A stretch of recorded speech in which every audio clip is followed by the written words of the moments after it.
zasemandulo. Oh, singidlalela izingoma zothando. Play them again, play me those songs. I want to dance all night long. Play them again, play me those love songs. I want to fall in love, never be the same. What's up?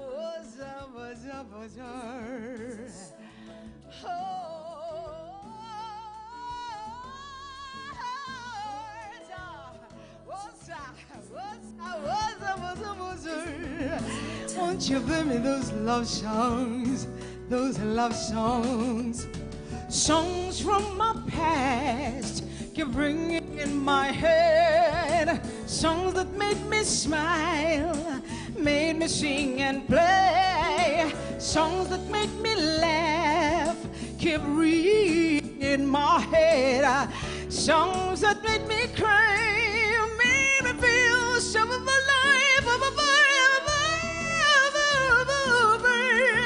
what's up? Won't you play me those love songs? Won't you play me those love songs? What's up?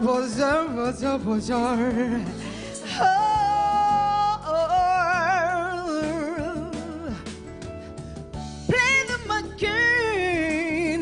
Let me do the love songs. I wanna dance all night long. Play them again, play me those songs. I wanna fall in love, never be the same. What's up?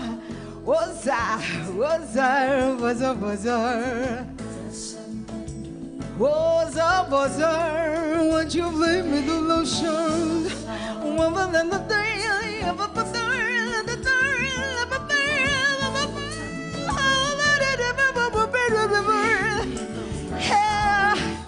If you think you're lonely now, wait until tonight, baby. Lago Johnny Lanka, turn off the lights. Your body's here with me, but your mind is on the other side of town. What's love got to do with it? Won't you play me the love songs? Won't you play me the love song? Won't you play me? Come on. One time, two times, three times, four times, two times, six times, any time. What's up? Won't you play me? Won't you play me those love songs? Hey, oh.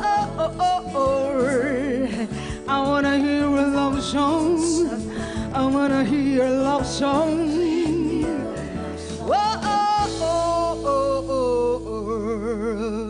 Thank you.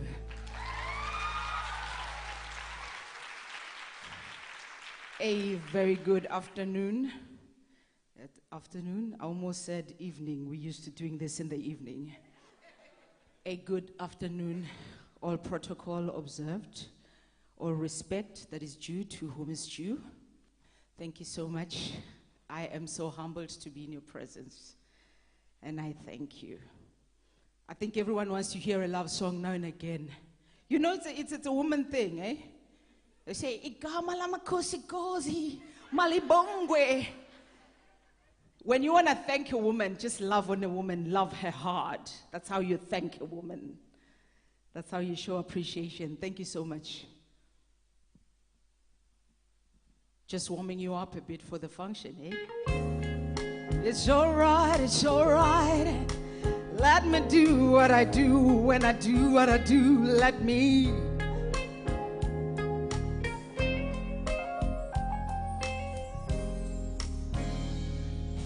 Nobody gets too much heaven no more. It's much harder to come by. I'm waiting in line. Nobody gets too much love anymore. It's as high as a mountain and harder to climb. You and me, boy, got a lot of love in store, and it flows through you and it flows through me, and I love you so much more. You're my love, I can see in you tomorrow, everything we will never do. Loving such a beautiful thing. Oh, well, you are to me the light of day, made for all to see, our precious love. Nobody gets too much heaven no more. It's much harder to come by. I'm waiting in line. Oh, nobody gets too much love anymore. It's as high as a mountain and harder to climb. You never highway to the sky. We can turn away from the night and day and the tears you had to cry. You're my life, I can see beyond forever, everything we will never do. Loving such a beautiful thing. Hey, well, you are to me the light of day, made for all to see, our precious love. Nobody gets too much heaven no more. It's harder to come by. I'm waiting in line, say nobody gets too much love anymore. Oh, you're my life, I can see beyond forever, everything we will never die. Loving such a beautiful thing. Well, you are to me the light of earth, made for all to see, our precious love. Oh, nobody gets heaven no more. It's harder to come by. I'm waiting in line. I'm waiting in line. Nobody gets so much love anymore. High as a mountain.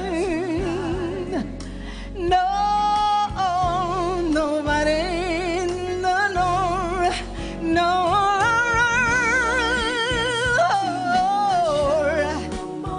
Heaven no more. It's harder to come by. I'm waiting in line. I'm waiting in line. Nobody gets too much love anymore. High as a mountain. Say,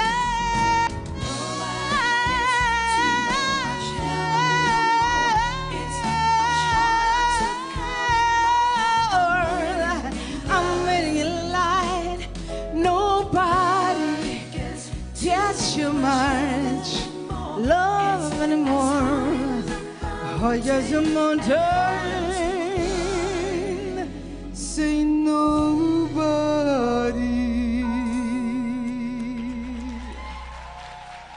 Thank you.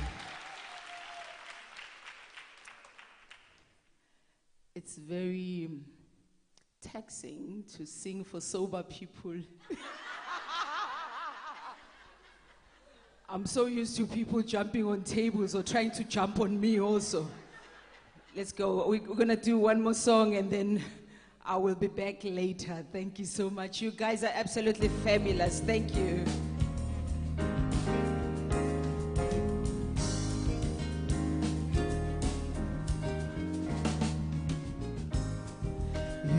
you've left me behind once again. Every time I have to beg you to stay, love's gonna get you. I know you'll be gone, and it's gonna be so long. Sometimes I think that you really love it when I miss you. Oh, oh, oh, oh, when you come from Bella, when you get good sandy, when you come from Bella, with Baba and the sheep. I have never felt so lost like when you go away. Do you have to take that lonely train? Well, love is gonna get you. I know that you'll be gone, and it's gonna be so. Sometimes I think that you really love it when I miss you. Oh, oh, oh, oh. Yeah, I am Bombella. When you got there, when you come from Bella, I will.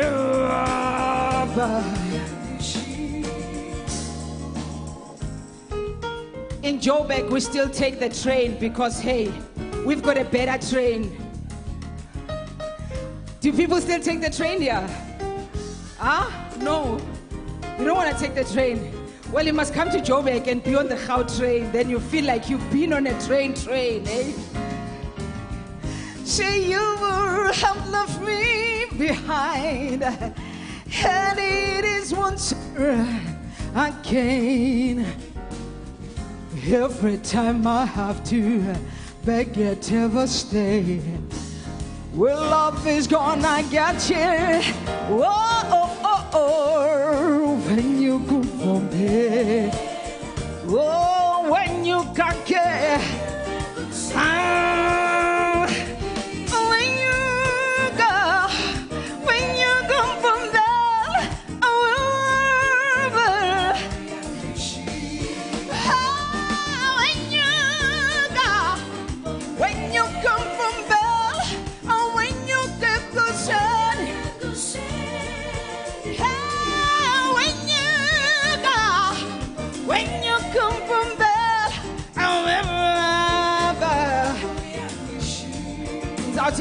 Roboto.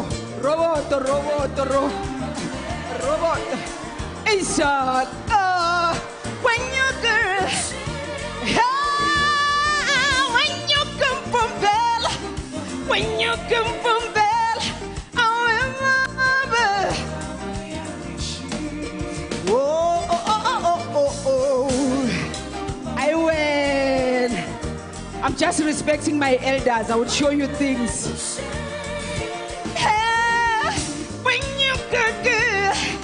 When you come from there, I'll remember. Hey, thank you very much.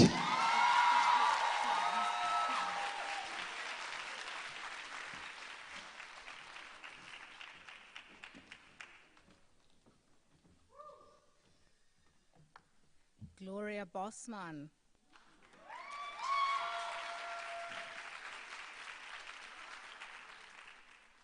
I think that when you have Gloria Bosman warming you up, to use her words, you must be doing a few things right. I'm sure you will all agree with me that Soweto-born star Gloria Bosman is nothing short of sensational. Can we have another round of applause for her, please?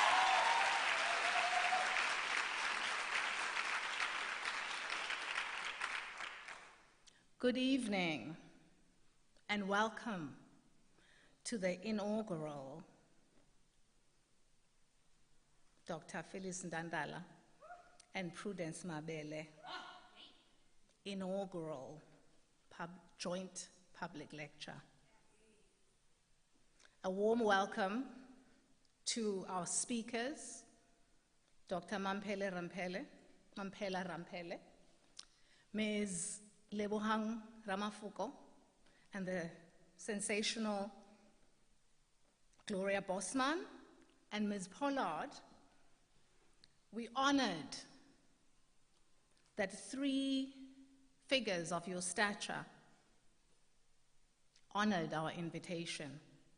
We're very excited, and we're besides ourselves. We honored that you accepted our invitations. A warm welcome to the families of our honorees tonight, the Balfour family, the Ntantala family, the Mabele family.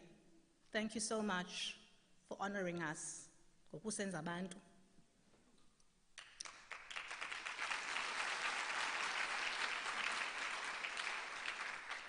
I'd like to acknowledge the leadership of the 2 host universities, Nelson Mandela University and the University of Fort Hare. VC Mutwa of Nelson Mandela University, Professor Mutwa, VC Professor Buhlungu of University of Fort Hare, DVC Mr. Hashadze and DVC Professor Foxcroft of Nelson Mandela University, DVC Dr. Daulem Jimba of the University of Fort Hare, Director of Postgraduate Studies at the University of Fort Hare, Dr. Mamadi Matlaku, the Dean of Humanities, Professor Maseko at Nelson Mandela University,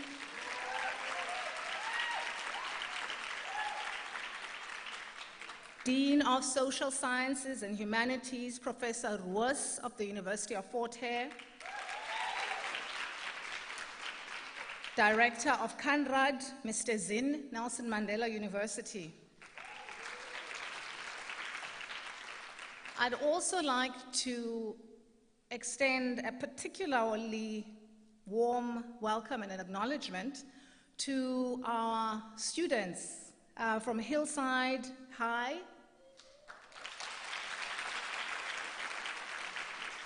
and Masifunde Development Academy, which includes Woma High, Victoria Park, Etembeni Enrichment Center, Newton Tech,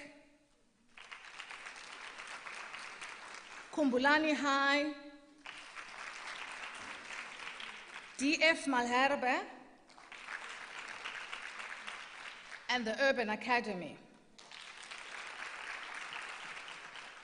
We look forward to tonight in your company, and I think this is also clear that we take intergenerational dialogue quite seriously.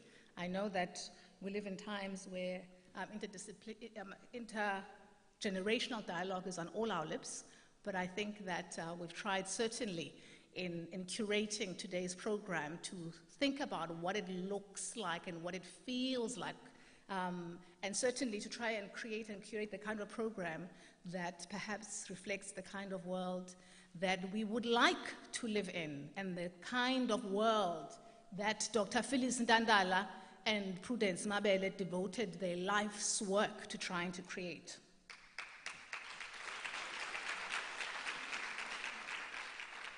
My name is Phumla Dineo Gola. I am the SARChI Chair in African Feminist Imagination and research professor at the Center for Women and Gender Studies at the Nelson Mandela University. And I welcome you on my own behalf, as well as on behalf of Dr. Babalwa Makogwana, the director for the Center for Women and Gender Studies at Nelson Mandela University, and Professor Zethu Matebeni, the SARChI Chair in Genders, Sexualities and Queer Studies at the University of Fort Hare.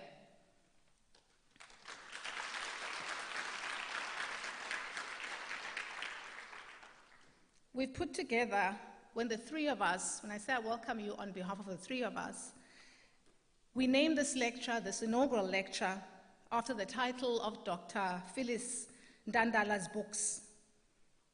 And it's a joint lecture because it is hosted across 2 universities in the Eastern Cape. We want to mark and recognize that this is a historic moment, a historic attempt to speak about across boundaries often taken for granted, but that do not necessarily serve the kind of work that Dr. Ntantala and Prudence Mabele worked towards. The lecture is named after 2 women of very different generations whose lives overlapped. Women who worked tirelessly in creative, intellectual, and activist ways to draw our attention, to focus our eye on social injustice, on injustices that continue to work because of boundaries and systems that work around gender, race, class, bodily ability, sexual identity, sexual orientation, and HIV status. We try in this lecture to knit together women's voices to inform what we believe in as feminist futures, the kind of feminist futures that we think are partly inaugurated by the women that this lecture honors and is named after. It is important to do more than simply mark August month by speaking about 1956. It is important to remember the political, intellectual, organizational, strategic, creative work that led to us having both the event that we remember as 1956, as well as keeping the memory of those marches in 1956 alive. As the chairs and the Center for Women and Gender Studies, we take seriously the task of thinking about the kinds of worlds that women in our midst and in the past created, those traditions, their legacies. And it is in light of this that we have come together across 2 institutions in the Eastern Cape to start what I'm sure will be a wonderful event, but also a long-standing event that reaches well into the future. We are honored to host it at Nelson Mandela University this year. The University of Fort Hare will host it next year. But you didn't come to listen to me. You came to listen to the phenomenal Gloria Bosman, and you certainly all came to listen to the lectures and the words of the incredible, world-changing, brilliant feminist speakers we have today, whose reach across institutions, across movements, across imaginative spaces needs little remarking on. You came to listen to women that we certainly are in conversation with, and women, Dr. Ramphele and Ms. Ramafuko, women that we see ourselves as working in the tradition of, alongside, in conversation with. So thank you. I'm sure, like me, you are vibrating with excitement. But enough from me. I, of course, have the incredible honor of working at the incredible joy of being a professor at Nelson Mandela University. And so what I'm going to do now is introduce my incredible leader and Vice-Chancellor, who will give the welcoming and opening remarks. Professor Sibongile Mutwa, who's the Vice-Chancellor of the Nelson Mandela University. Professor Mutwa is Vice-Chancellor of our university. She holds a PhD from the School of Oriental and African Studies, SOAS, at the University of London, and an NMSc in Development Policy and Planning from LSE, the London School of Economics and Political Science. She has had a distinguished career, both in South Africa and internationally, working in both development and public sector institutions, as well as in academia. Between 2010 and 2017, she was the Deputy Vice-Chancellor for Institutional Support at Nelson Mandela University. Professor Mutwa currently serves as the chairperson of University South Africa, USAF, a membership organization representing all South Africa's universities. Optimum coordinations for universities to operate effectively and contribute to social, cultural, and economic development. She further serves on the Presidential Human Resource Development Council and also chairs the Ministerial Task Team on the elimination of gender-based violence and sexual harassment at South African universities. Professor Mutwa.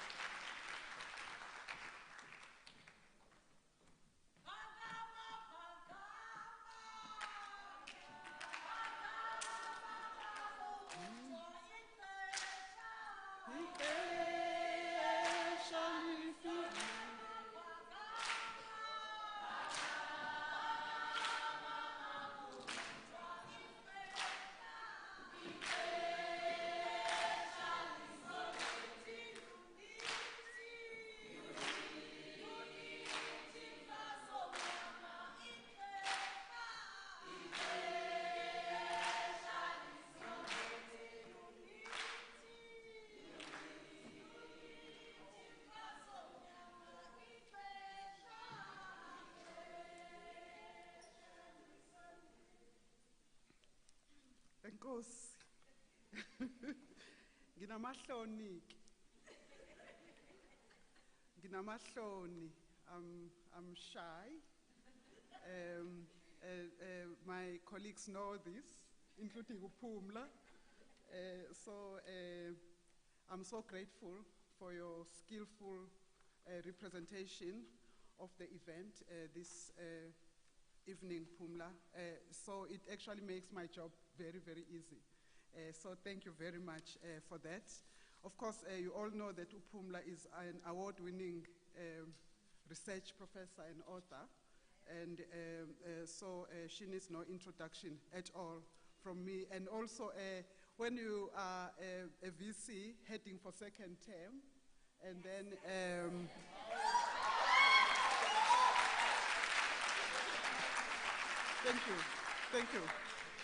Thank you.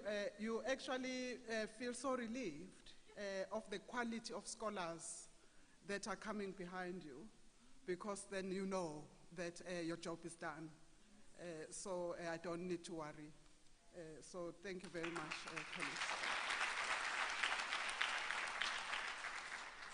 So thank you very much, Pumla.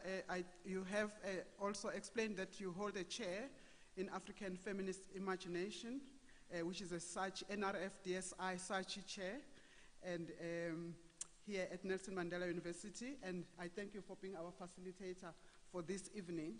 My own introduction is going to be brief, because we're all looking forward to our speakers of the evening. I'm not a speaker for this evening.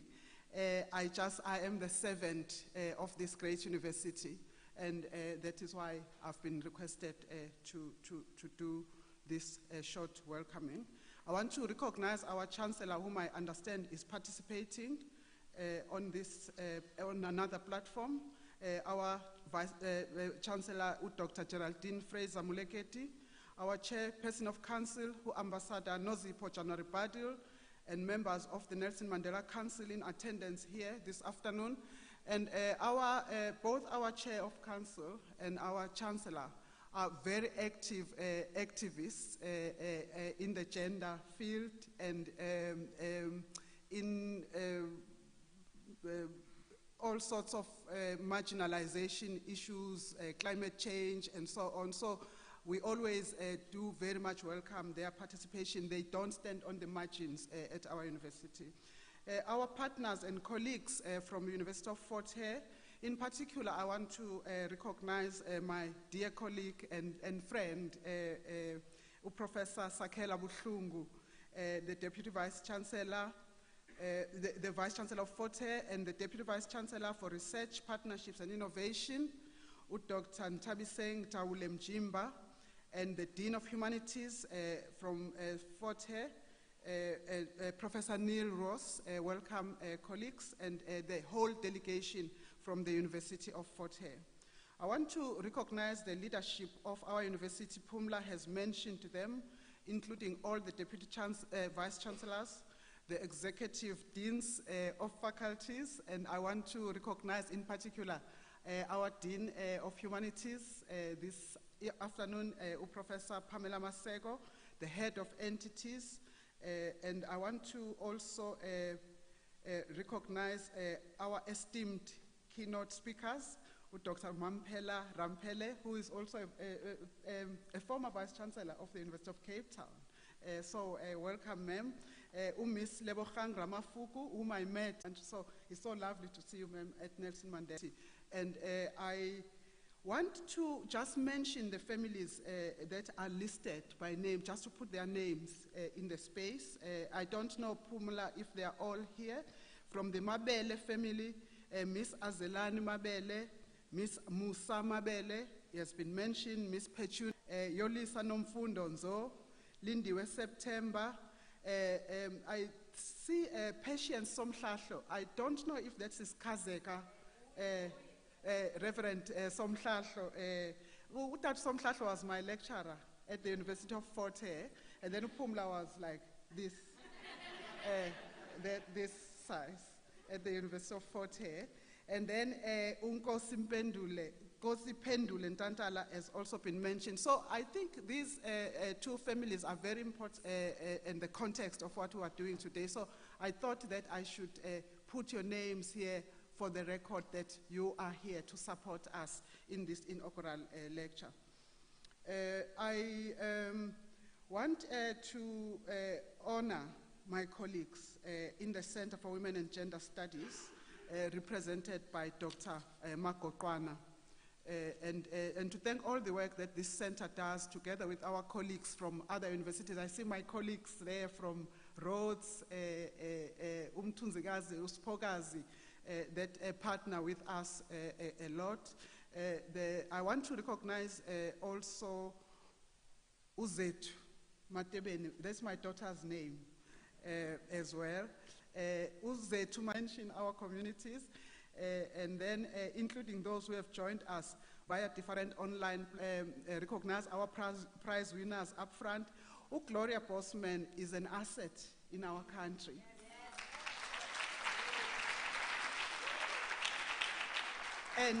And for us, for me anyway, to listen to her without having to pay. It's really, it's just unheard of. So we thank you very much, Gloria. I mean, just outstanding talent there. So a very warm welcome from Nelson Mandela University. I'm honored and humbled to be in the company of some of the esteemed pioneers and history makers this afternoon. This is for us an uplifting end to the Women's Month, a month which, for reasons that we all know and then that a lot of you write about, is paradoxically quite an anxious period for women in our country. So it is beautiful for us to end the month in this way.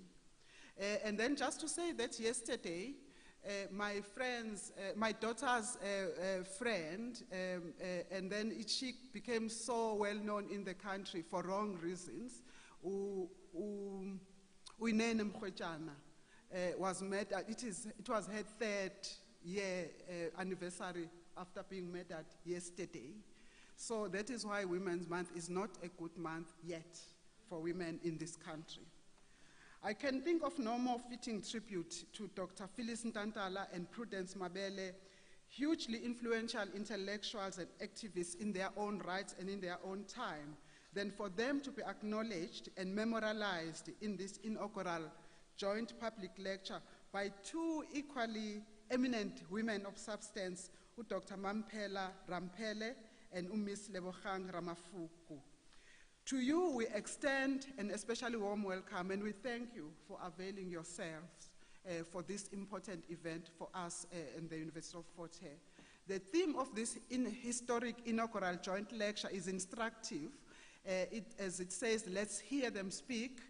And then it draws, as you know, from a book of Dr. Ntantala, who would have been 102 years this year. We asked to write, when she was asked to write the book, she leapt at the opportunity and exclaimed that, and I quote from her, "These voices seldom heard are going to be heard today." And with the many contacts I have throughout South Africa, because she was writing in the US, it would not be an impossible task to do even from this distance. I close quote. The theme therefore exhorts us to listen and hear the voices that have been historically hidden and which need to be excavated if we are to fully imagine a better and more equitable and sustainable democratic society that we all strain forward to realize. Certainly, we are not short of inspiration, imagination, and ideas on how to build a more just and humane society. The only challenge and imperative, as noted by Dr. Ramphele in one of her interviews on gender transformation in 1998, is to translate, and I quote from Dr. Ramphele, she says, is to translate intellectual understanding into transformative behavioral change. So it is for me and for us commendable that the Center for Women and Gender Studies and Chair for African Feminist Imagination at Nelson Mandela University have in the past been consistent in excavating these biographical and intellectual hidden voices so that they may not only be heard, but ultimately prompt the kinds of transformative behavioral change that will contribute to a more equitable and sustainable democracy. I am also exceedingly excited by the continued intergenerational approach to this instructive theme. Let's hear them speak, and Phumla has already alluded to that. Dr. Phyllis Ntantala and Prudence Mabele represent 2 different generations and historical periods. One might even think of them as a mother and daughter symbiosis. Yet they were both equally unequivocal, powerful, and determined in articulating and bringing into the public domain and consciousness issues relating to gender and the liberation of women in particular, and their oppositional work against all forms of social marginalization in general. Prudence Mabele, who would have turned 51 this year, still with lots of living to do.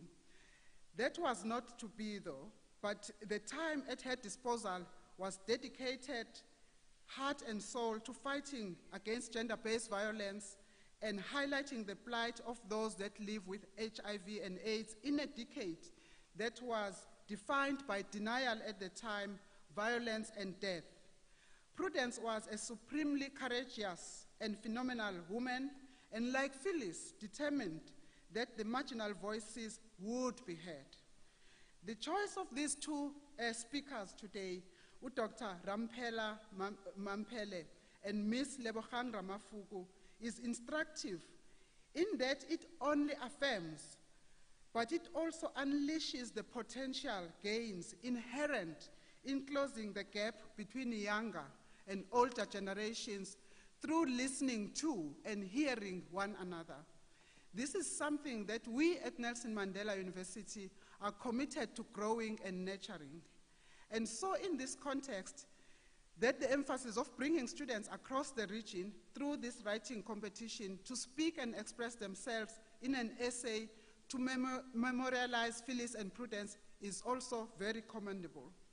I am reminded of Dr. Phyllis Ntantala's intention in writing her own memoir, a life's mosaic, the biography of Phyllis Ntantala, when she said, and that book is not put downable. Thanks so much, Babalwa. I have to say, thank you. She says that I wanted to leave a record of my life for my children and grandchildren and all those other friends I have met in my sojourn through life, for them to know and understand that it was because of these far-off roots that I am the person I am. It was to say to them, "Nivele Qubeni, ningibona nje." You see me here, I come from Qubeni. That is, you have to remember where you come from. These cross-cutting collaborations seek to sustain the gender transformation project at Nelson Mandela, along with our partners across the sector and province and the region at large, more specifically through our respective chairs in gender studies. We are excited, Professor Buhlungu, about this new and innovative partnership between us and the University of Hare. It is my wish that we continue to strengthen and deepen our collaborations with Hare and other two universities at Walter Sisulu and Rhodes. As a new generation and younger university, Nelson Mandela University has a great deal to learn from a long-standing and enduring and inspiring knowledge, footprint, and tradition that is the University of Hare. And I would like us to give them a round of applause.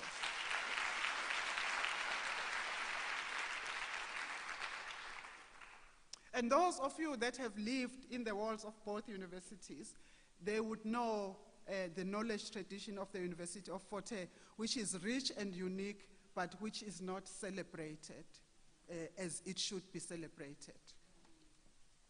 The links between the two universities will undoubtedly ignite new avenues of engagement in reimagining and harnessing the dynamics and potential of our region towards equality learning experiences for our students as they compete globally but remain rooted in the deep African intellectual traditions which we are also celebrating today. As I conclude, colleagues, friends, and community members, thank you once more for joining us in celebrating the lives, values, and contribution of these two giants, Dr. Ntantala and Prudence Mabele. We honor their resilience, intellectual contributions, and their tireless advocacy for the rights of women and other marginalized groups in South Africa and globally. And we can only hope that we are able to demonstrate in equal measure in our own lives and contributions their consummate courage and conviction as part of the bigger journey towards our realization of the full citizenship of women and marginalized people of our society. I thank you very much this evening.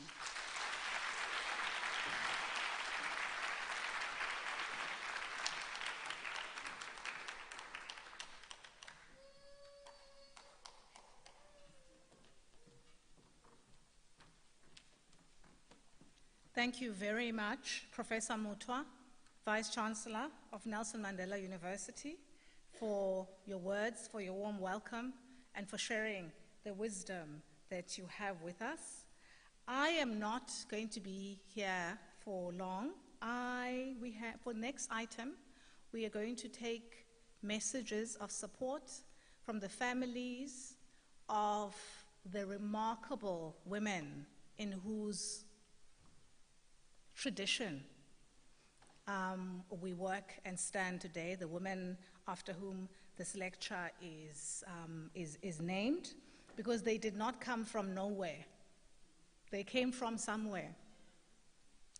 I'm going to ask firstly that A message of support from the Ntantala family, and the person who will be speaking to us, I was told, is Reverend Patience Somhlahlo.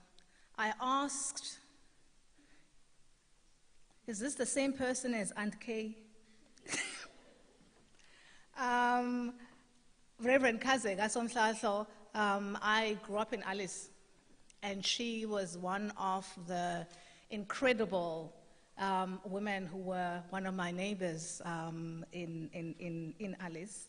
And so we grew up calling her Aunt Kay, and I had, perhaps I shouldn't be surprised that she is of the ilk, and she is of the family of one of our honorees. Reverend Somhlahlo, because I have to be formal. Please come up and let us have your words.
Thank you for the song. As you know, in church we have sticks. You stand up because you are motivated by the stick in Tonga. Let me greet everyone this evening and say protocol observed.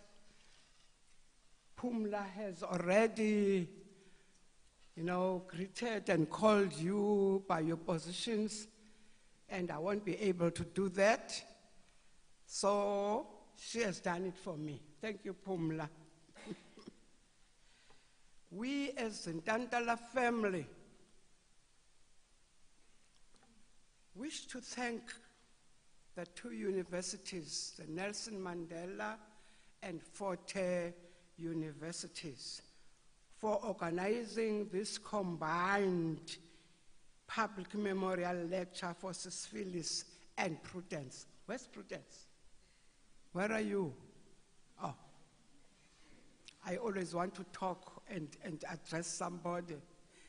Thank you to these two universities for what you have done. We are truly grateful for making this occasion possible, especially during this month of affirming women's activities. Indeed, it is apt and timeless that we are here during this very month. I'm staying in East London, close to that area, Yasenyobeni. You all have heard about a Nyobeni disaster where 21 children were killed. When I retired from my area as a priest, I went to join a church in that very same area.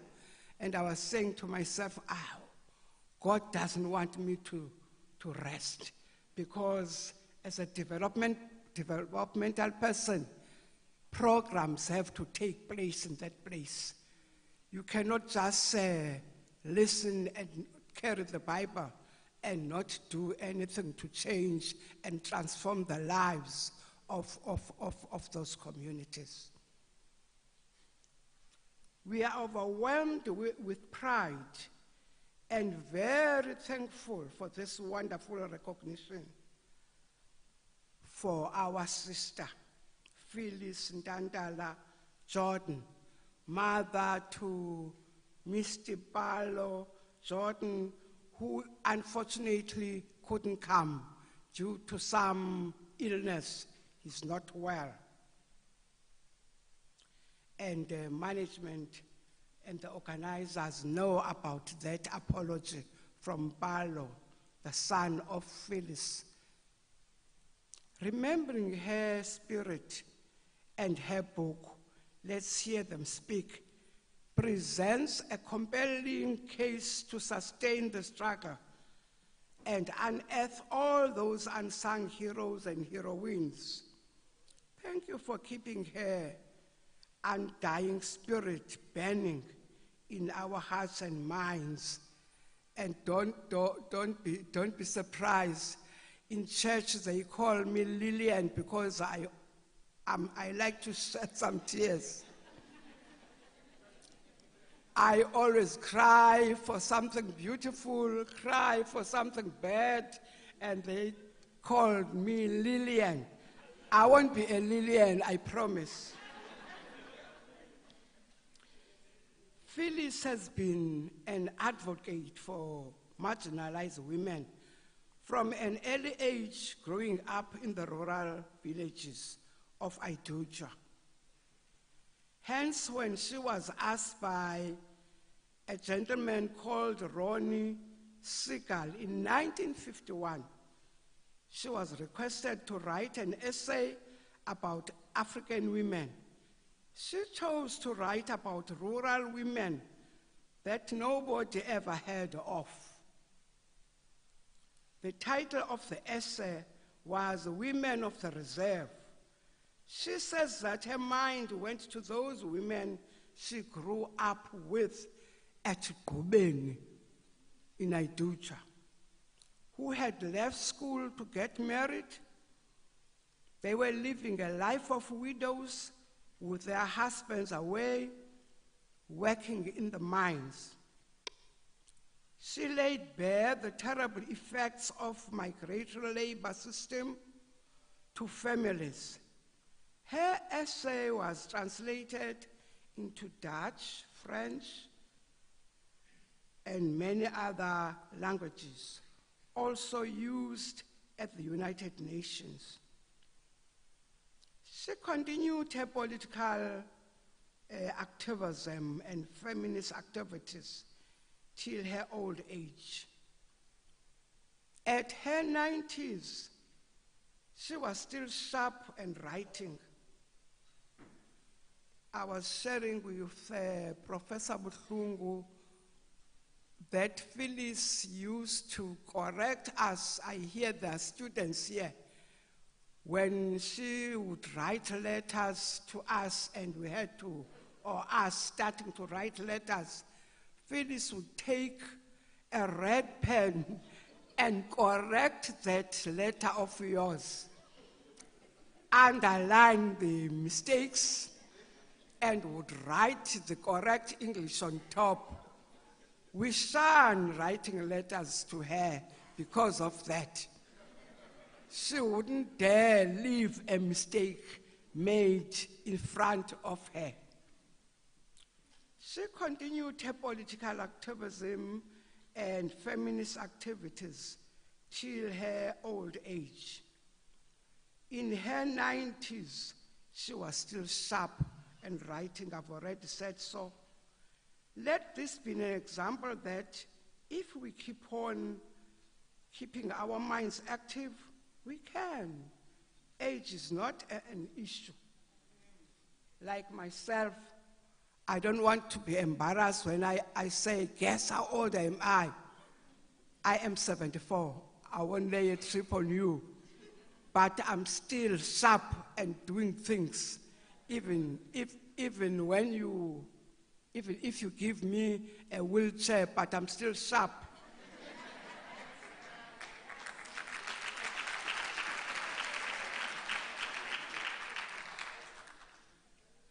are happy to learn about the brave young Prudence.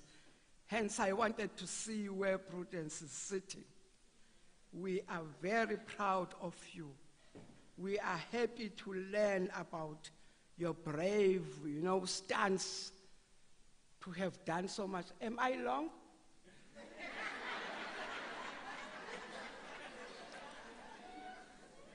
Professor Zetu, I thought I was going to give you a yellow card and a red card. So that if I'm offside, I'm used to preaching. So you've chosen a wrong person to represent the family. There's not even that yellow card and red card when we do preach. We are happy to hear about the struggle you fought for, fighting for women's rights. We are in support of the good work you have embarked on as the universities, unearthing those unsung heroes. As Phyllis puts it in her book, let's hear them speak. Our heroes and heroines have always been chosen by the ruling class. There are a lot of them out there, but they don't have a voice. Be that voice. Thank you for being that voice. I just want to stop and not spoil this whole evening. All in all, I said to Prof. Babalwa during our church that I personally have challenges. In fact, she called, and when she called, I was talking to my brother's son, talking about these issues, just this little challenge that, yes, we are gathered here. We're going to have speeches, speakers. We're going to have maybe questions, I don't know. What then? I was so pleased when Pumla or somebody welcomed, I think it was Smongile. I know them not as professors, these people. Forgive me. Pumla and Smongile are my babies. I know them. So if I don't call you professors or doctors or whatever, forgive me. My age doesn't allow me to be that. But I know we become social climbers. When I want to be known to be having learned people, I'll call you professors and doctors.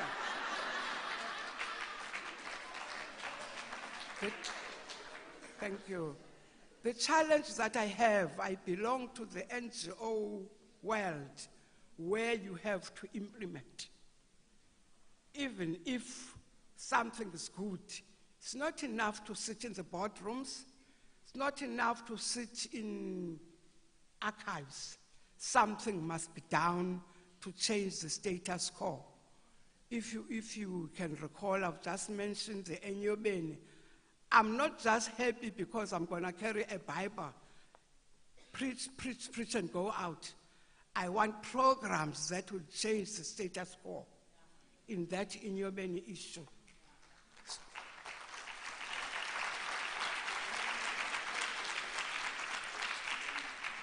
So it is the same with what we have done, the extra mile that is taken by these two universities. But what? What are the programs that are going to motivate the young ones to carry on, to forge on, to carry on the banner of the struggle? That is my challenge. And I'm old, I would assist to do whatever. I even challenged my brother's son to say, yes, the family, we won't point fingers to these two universities because there's also the family. Maybe we'll form up a foundation to assist in this, I don't know.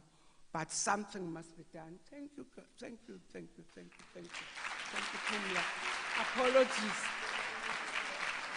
No problem. Thank you so very, very much for your words, Aunt Kay, Reverend Somhlahlo. While we help her off the stage, I'm going to ask the Balfour family representative, Yoli Sanzo Balfour, to please kindly make your way up and share your words with us, your message of support.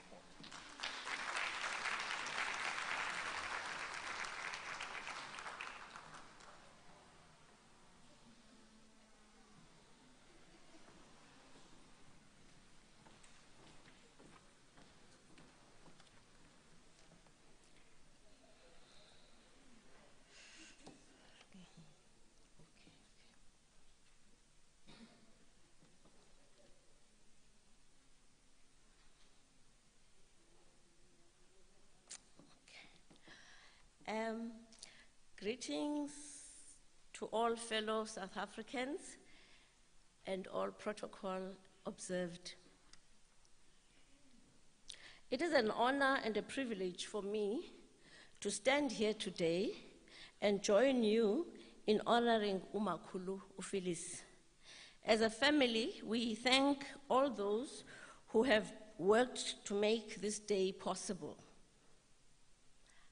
As I was introduced, I'm Yolisa Balfonzo, a granddaughter on the Balfour side, Kamakhulu Phyllis Ntantala Jordan.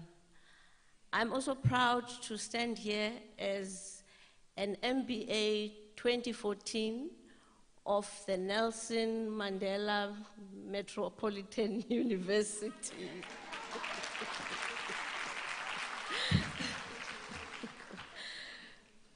Okay. Makhulu Phyllis was the last-born daughter of Ida Balfour Ntantala, the daughter of Makapela Noi Balfour, Sangani. Makhulu's prolific writing and speaking career could in part be attributed to her bloodline. Her grandfather was Noi Robert Balfour, one of the original followers of Nsekana, the African prophet of God. Noi was named Robert Balfour,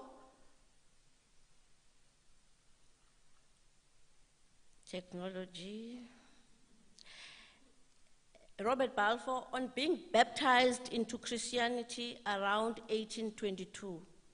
He went on, together with Reverend Benny, to alphabetize Xhosa, the language isiXhosa, write an isiXhosa dictionary.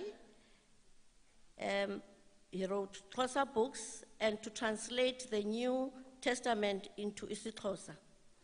His clan, being Amachawe, the Xhosa kings, might explain why the Bible translation of King of Kings reads Chawe Lama Chawe in the Xhosa version and the hymns. So when next you sing that song that has got Chawe Lama Chawe in it, give a thought that you are also paying tribute to Makhulu's forefathers, Amachawe. In her book, A Life's Mosaic, she fondly refers to her beloved uncle, Menziwa, who is my great-grandfather, and another early African writer. Her grandfather, Makapela, was the first boarding master at Lovedale College, which she later attended in her schooling. He lived to the ripe old age of 110 years. So uMakhulu took after her grandfather. I met Makhulu in 2006 with my sister Ututula, the first Dr. Balfour. She was a sprightly and alert 80-something-year-old who could still regale us eloquently in isiXhosa about our family history and about the AmaXhosa nation's history. She, besides writing, she was also a very strong historian and a lover of the heritage of South Africa. And in that regaling us, she showed no signs of having lived in America for such a long time. And I must say, what Ankazega was saying about Umakhulu correcting their letters, she continued to do it, because when my brother wrote her an email, I think around 2010, she corrected him. You know, it's a pity I don't have it, but it was very sharp, you know.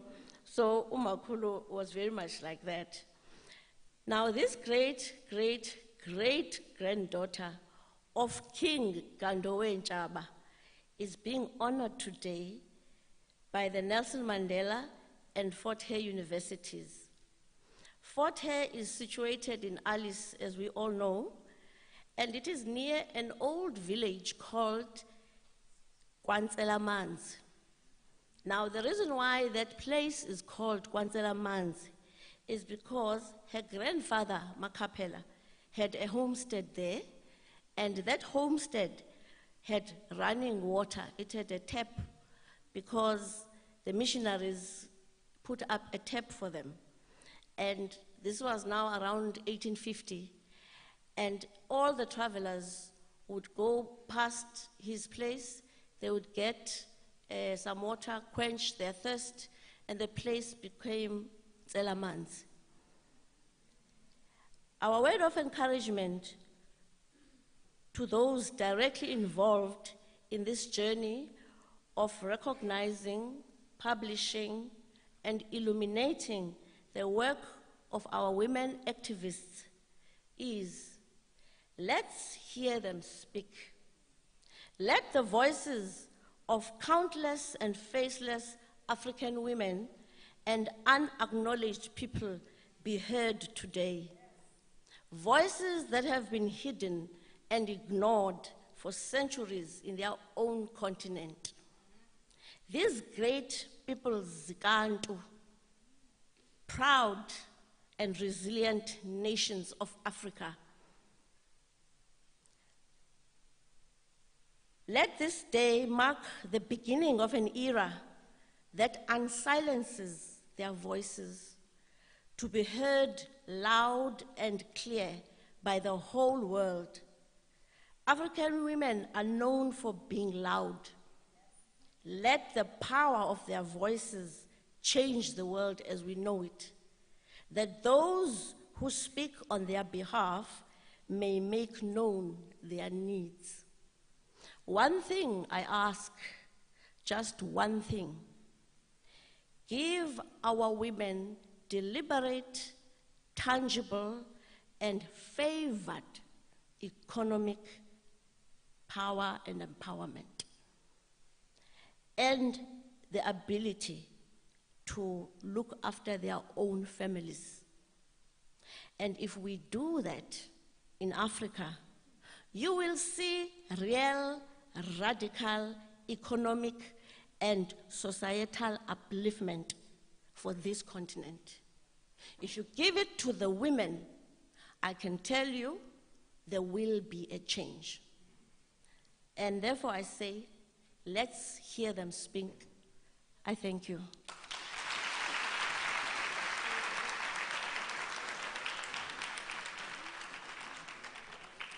Thank you so much, Ms. Nzo Balfour. I think the students in the room, not just the ones who are in uniform, but the students, which I suppose in some senses all of us are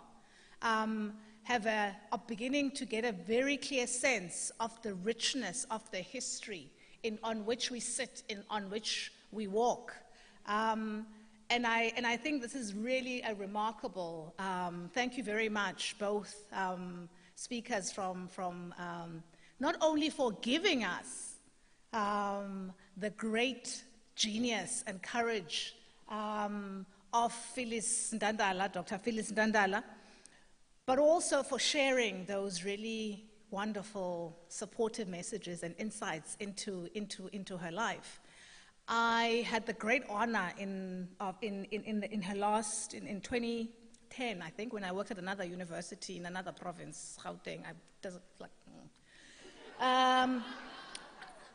to listen to Dr. Phyllis Ntantala speak about, and she was advanced in age, and but she was incredibly sharp, and she was unreserved in her irritation with the ways in which women in historical eras are talked about or not talked about in South Africa.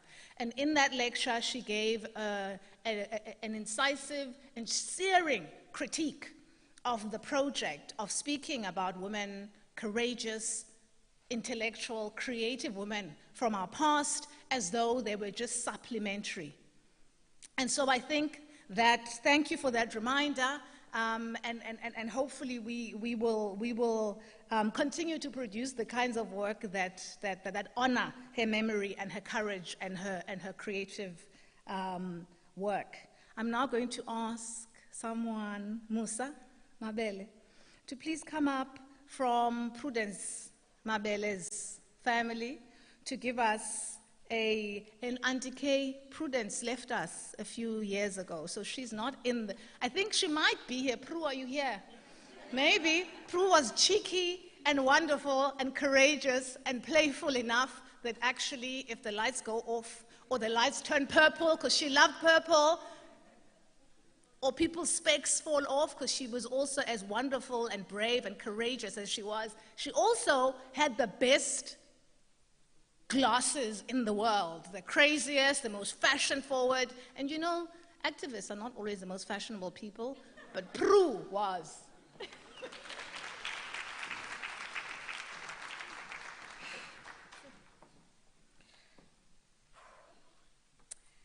Hi, everyone.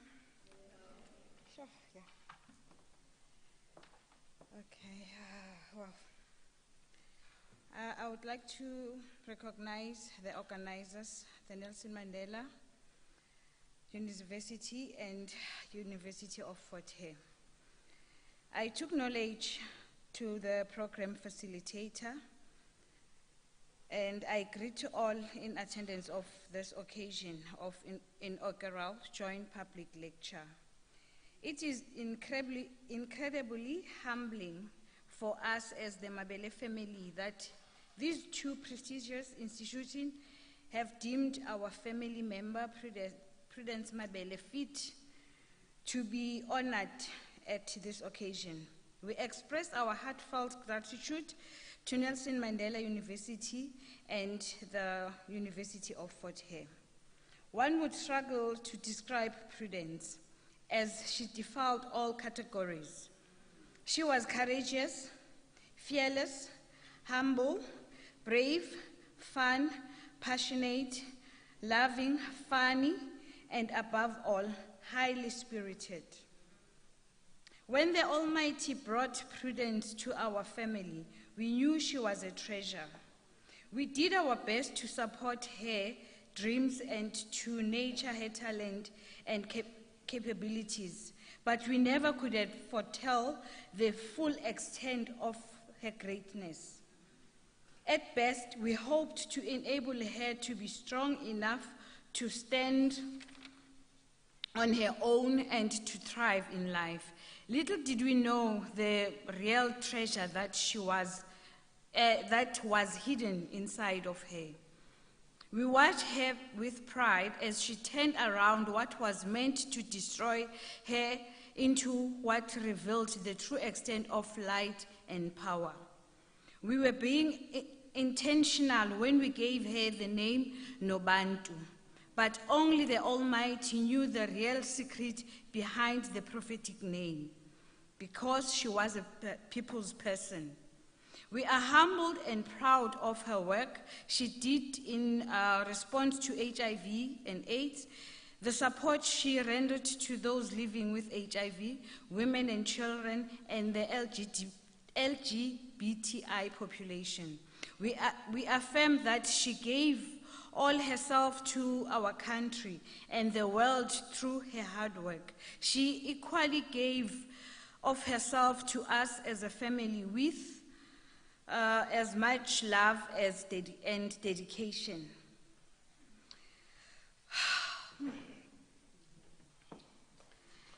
As much as we knew and experienced Prudence as a family member in a particular way, it is heartwarming to realize our sister, aunt, and daughter impact. Our daughter's impact went beyond to community to the point of having such a great institution recognize her contribution.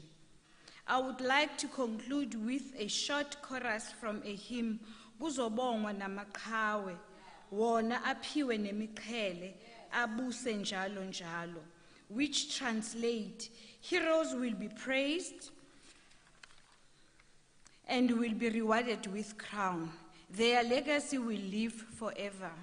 May we continue to remember all she stood for, and it is our wish that people continue to benefit from her legacy.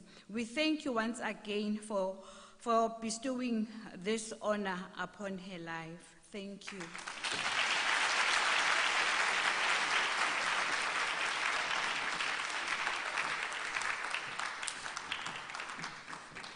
Thank you so much, Musa Mabele. Thank you so much. And of course, to use the word hero and Prudence's name in the same sentence is no exaggeration. Yes. They were still killing people when Prudence Mabele went public with her HIV positive status, and did so on a televised international platform after she had paid the most searing price. Those of us who live at this time were, for whatever reasons, a little amnesiac, would do also to remember that what we take for granted today about treatment, about life expectancy, so all of the things, so many of the things that we take for granted about treatment for HIV, for managing HIV, for living with HIV, that all of those things are some of the work that Prudence not only contributed to, but she was part of the leadership that shifted this country's position and policy and made and was a big part. So when we're thinking about histories of institutions, when we're thinking about, and I think this is important for the young people too, Prudence did not live to 50, but she had changed the world. She had changed, so when we talk about histories of the treatment action campaign or of any treatment, we would do well to remember one of the most significant figures in making treatment available, and to remember her courage, and to remember she spoke at great risk and often paid the price, but she was also incredibly joyful and cheeky, and so thank you so much. Okay, so I think now everybody has a very clear sense of who these women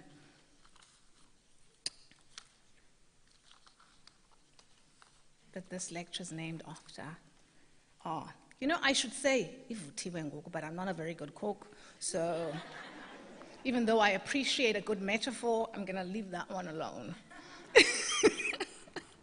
I like to eat, but no. And so now we have come to the part of the program where we get to listen to our speakers. And so I'm going to introduce them. I'm going to introduce Dr. Mampela Rampela first. I'm going to read her bio, but I also want to say, in the spirit of recognizing and remembering and being constantly aware of the remarkable women in whose midst we live, Dr. Rampela doesn't know this, probably doesn't know this, I'm sure she doesn't know this. But I was a student at UCT when she headed the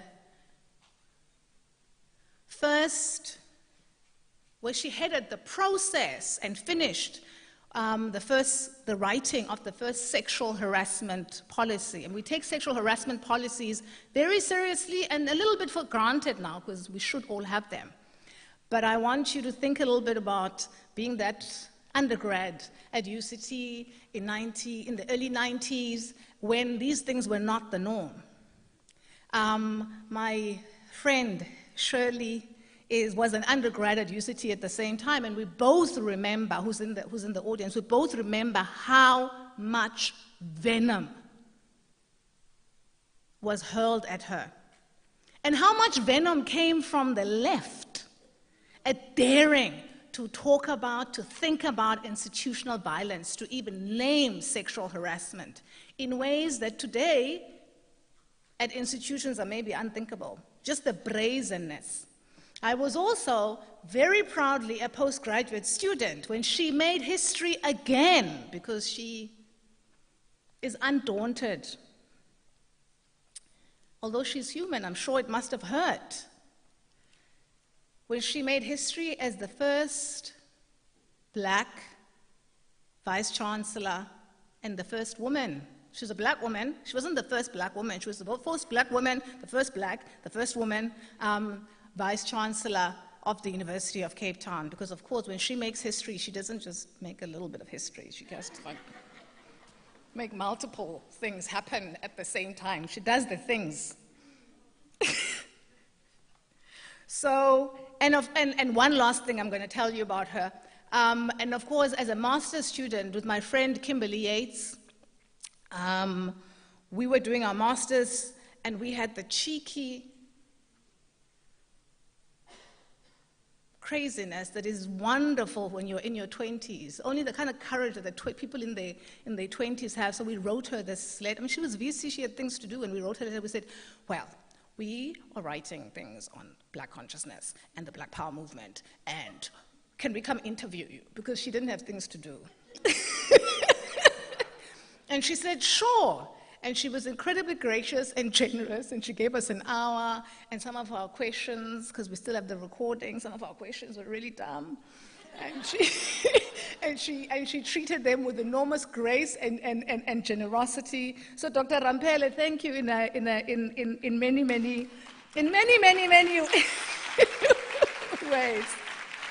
Dr. Mandela Rampele is the co-founder of Reimagine South Africa, the chair of the Tutu IP Trust, and the co-president of the Club of Rome. She is a change agent rooted in the Black consciousness philosophy that enabled many young people in the 1970s to self-liberate from the inferiority complex imposed by racist oppression, and inspired the revival of the liberation struggle that ushered in political freedom in 1994. She is a medical doctor, a social anthropologist, and a global public servant. She's a double doctor, in case you missed that. She's the former vice-chancellor of what I will now claim my alma mater, the University of Cape Town, a managing director at the World Bank, and a non-executive director of many large companies and civil society organizations. Please join me and help me in welcoming very warmly the incomparable Dr. Ntantala Rampele.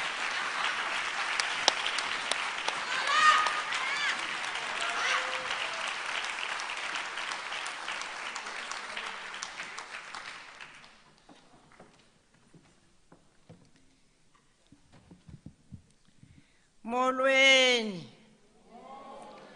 What a wonderful occasion. I feel so blessed that I have been included in this august occasion. Thank you also for the great leadership that made it possible for two great institutions to come together to do something even greater. In African culture, those called by the ancestors to be their voice through which they can speak to generations of the living have no choice but to come forward and speak.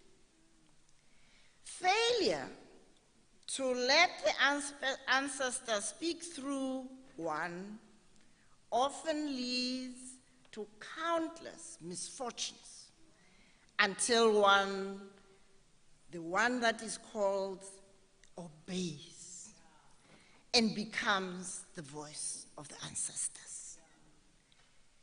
Today we are answering the call of two of our great ancestors.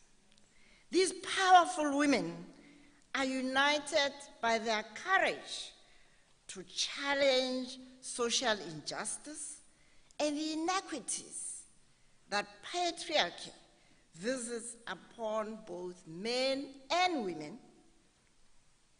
The 51-year difference between these two great women indicates just how resilient, how tenacious patriarchy is in our society.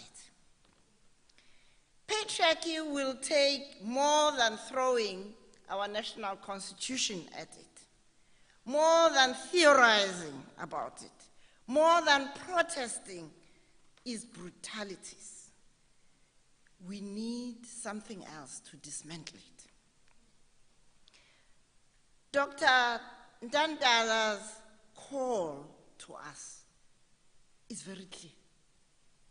She said, challenging patriarchy is a task women cannot shirk. Ms. Mabele spoke not only in words, but in actions. She put her body on the line by being defined by the stigma attached to her HIV positive status. This in a country that was in denial that AIDS was caused by HIV. How are we today to honor these two ancestors appropriately? How are we to honor them in our daily lives by letting them speak through our actions? How do we honor them? By fearlessly challenging patriarchy and the social injustices caused by toxic masculinity that continues to dominate all South African cultures. What are we to do today to signal our commitment to champion the demise of this iniquitous system from our national psyche? In this lecture, I would like to identify the root causes of our failures thus far to heed this call of our ancestors. The failure to free both women and men from the inequities of toxic masculinity is undermining our dream to be a just, prosperous, democratic society. The real root causes, in my view, of this failure are three. One is the fear of failure and the fear of marginalization.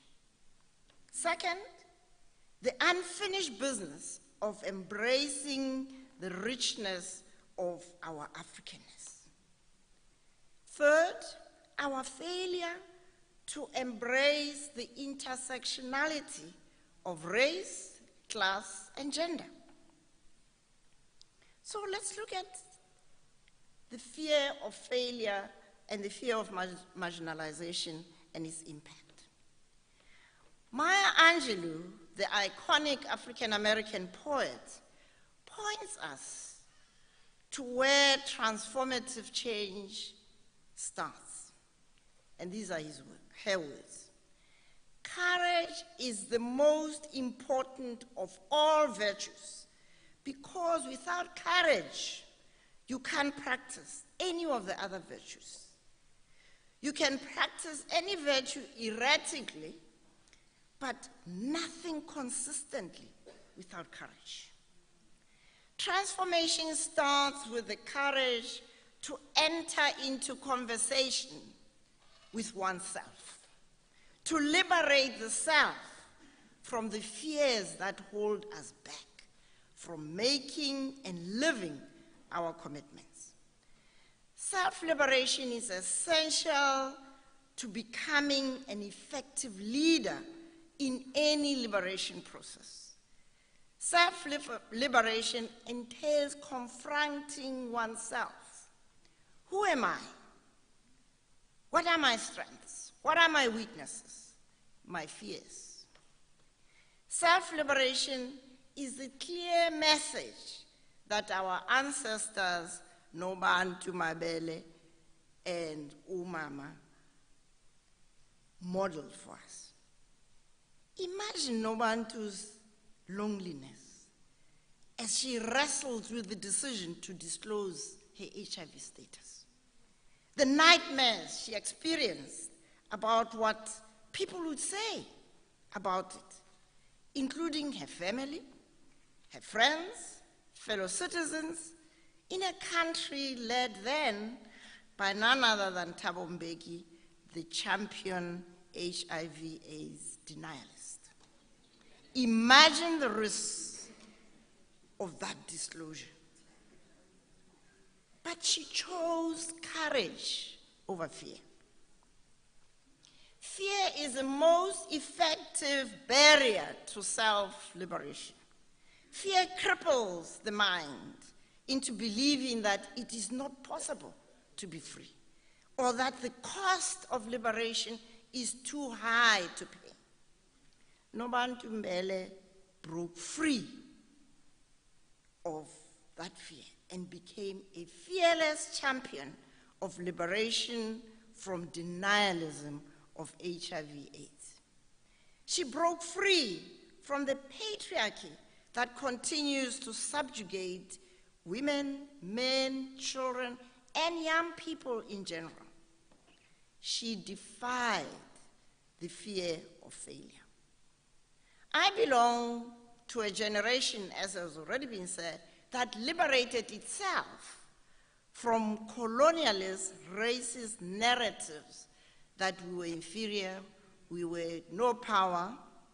That self-liberation opened the way for a very moribund liberation movement that had been severely constrained by the incarceration and the going into exile of many of its leaders, the ANC and the PAC. The very first step of our self-liberation process was to assert our right to name ourselves. Many of you who are young here don't know that we were called non-whites, non-Europeans, but wait for it. We also called ourselves, we the non-white students of South Africa. Really?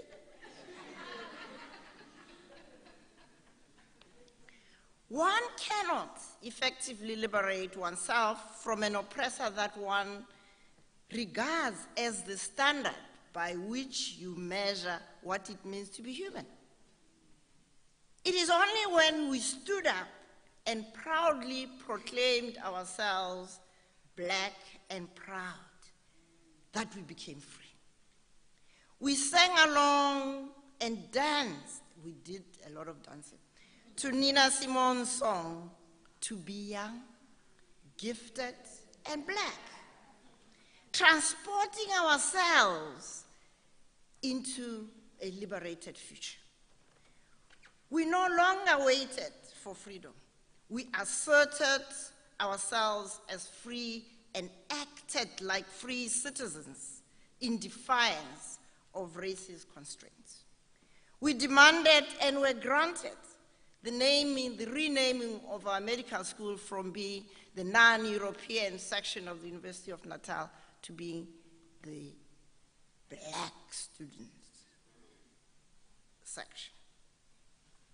But the battle was not over. As black women, we also demanded that the struggle for freedom from racism must go hand in hand with the struggle against sexism. That was not a very popular approach.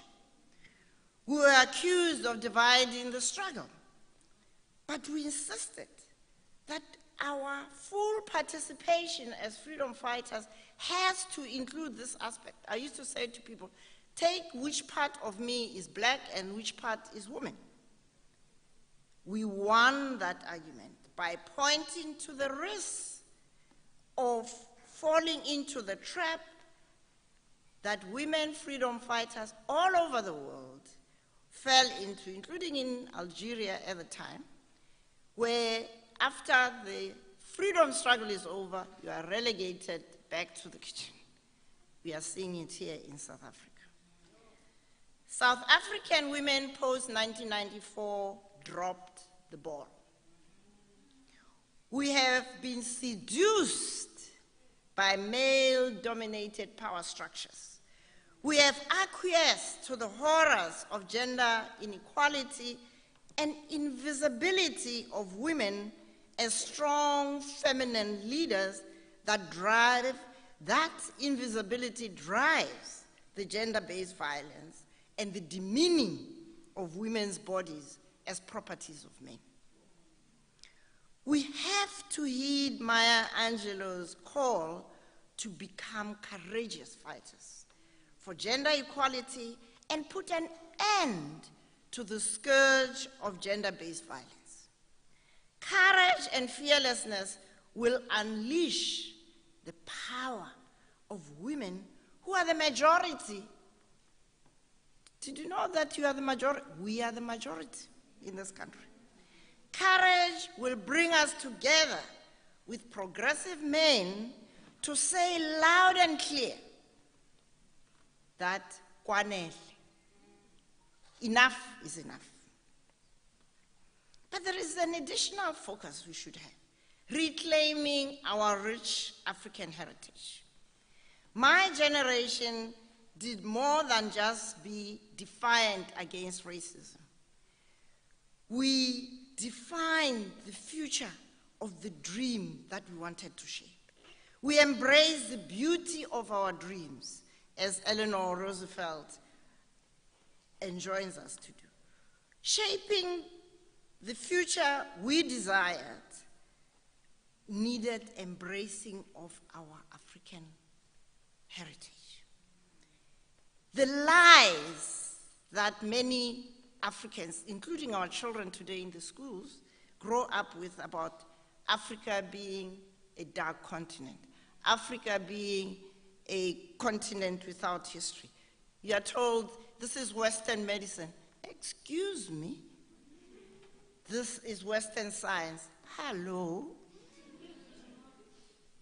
We read prohibited literature, which was then poisonous knowledge, such as Stolen Legacy, which was written by an African-American historian called George James, who exposed the lie that Greek philosophers and mathematicians were the originators of those ideas. There is a story that has been researched about how Aristotle published 900 manuscripts in 1 year. How is it possible? And remember, there was a little accident, a library which is in today's Alexandria, just burned. How? Well, put 1 + 1 together. The continued theft of Africa's scholarly legacy is also documented and exposed by Sheikh Anta Diop, a Senegalese polymath and an author of numerous books that you should all read. We fortified our spiritual and intellectual foundations by learning from the richness of our heritage. We also learned that many pre-colonial African societies were matriarchal, matrilineal. If you go to West Africa today, you'll continue to see how strong that tradition is. The queens and the queen mothers are the ones who make the decisions.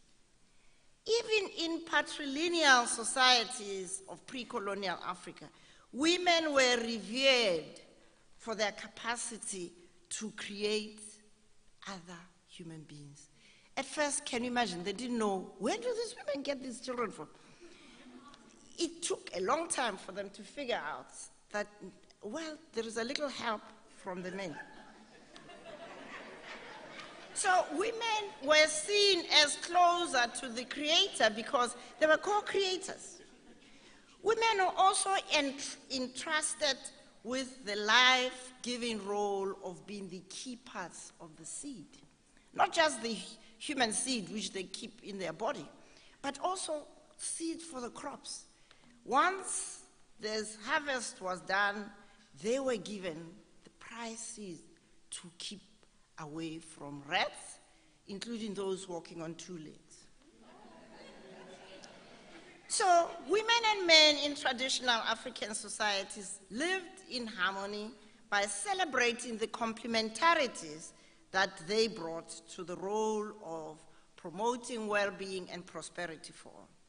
Toxic masculinity and abusive male dominance were deepened by colonial conquest. The humiliation of indigenous men by the defeat by Europeans, which led to the dispossession of their land and properties, and the imposition of slavery and the migrant labor system, all left us, both men and women, with the bitter fruits of wounded male egos. South Africa has been the most affected by the impact of the legacy of white male domination that continues to date. The pecking order of the apartheid patriarchal system remains today. You just have to hear who's in charge of the JSC companies, who's in charge of anything that matters. So that hierarchy remains: white men, white women, black men, and of course, last and least, black women, unless we agree to it, which we don't. I mean, yeah.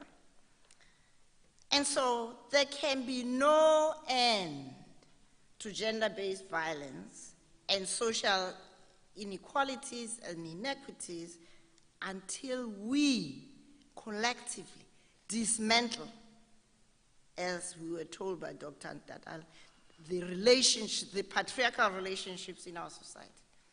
The intersections of race, class, and gender have spawned the seemingly intractable rage and violence that uses women's bodies as a staging post. The indigenous African family has been most severely undermined by this legacy. And so, the question is, what is to be done? Yeah. What's to be done? We need a human revolution. We need a human revolution. The world in general is in trouble on many fronts. Climate emergencies, wars and conflicts, inequalities, inequities. We have, as a human race, lost sight of the essence of being human.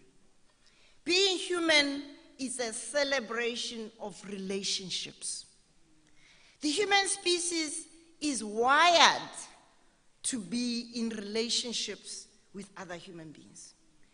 We are at our happiest when we are in loving, supportive relationships.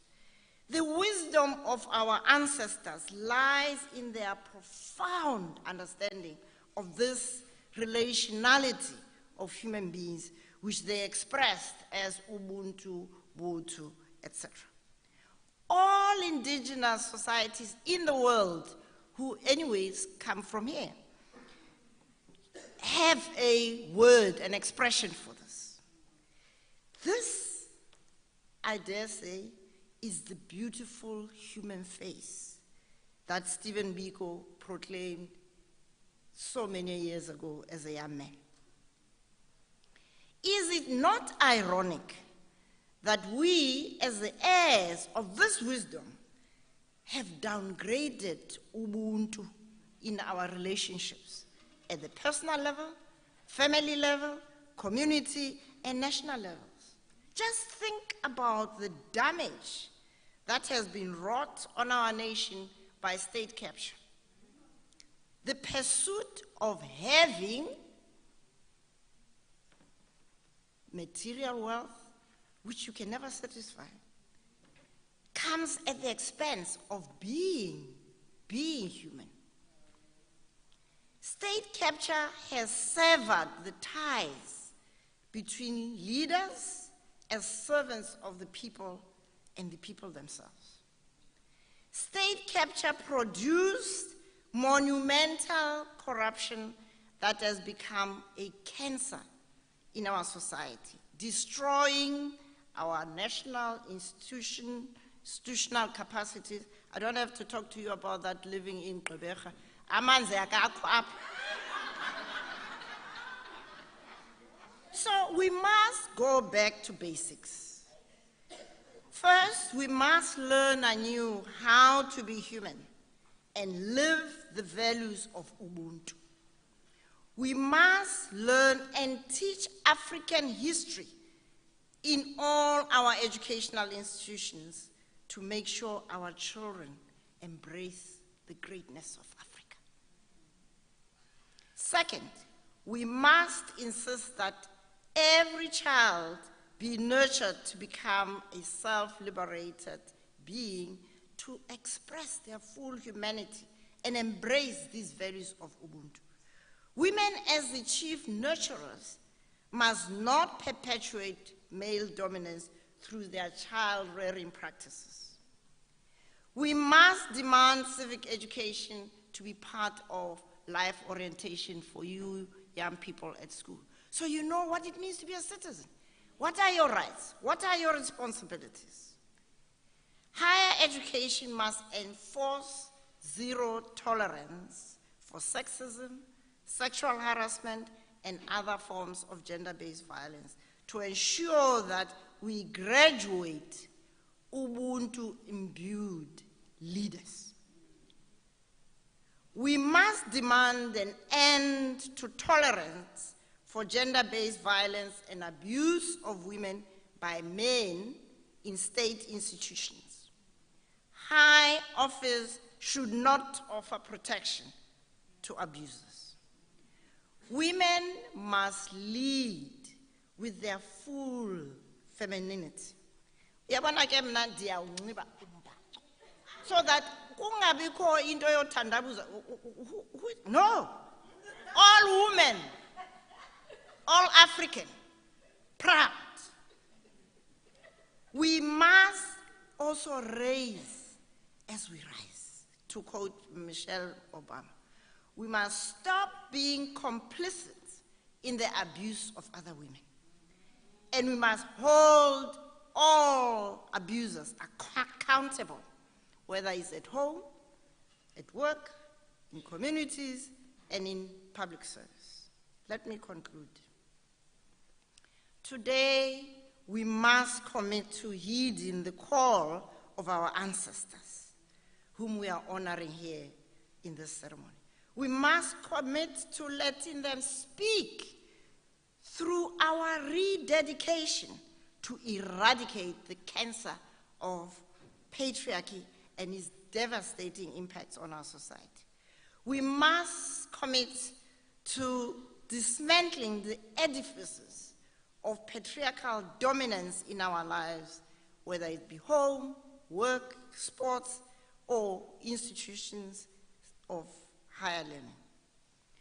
We must also lean heavily on the power of our Constitution and the power of our African heritage of Ubuntu to guide us on this journey to promote a human revolution, to free both men and women from the prison of patriarchy.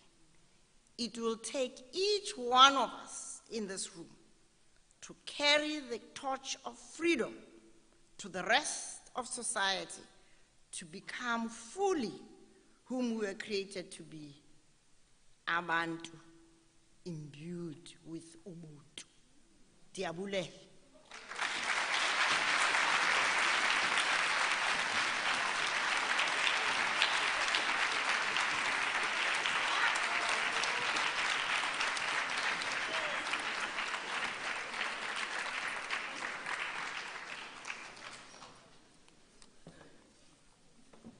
Well,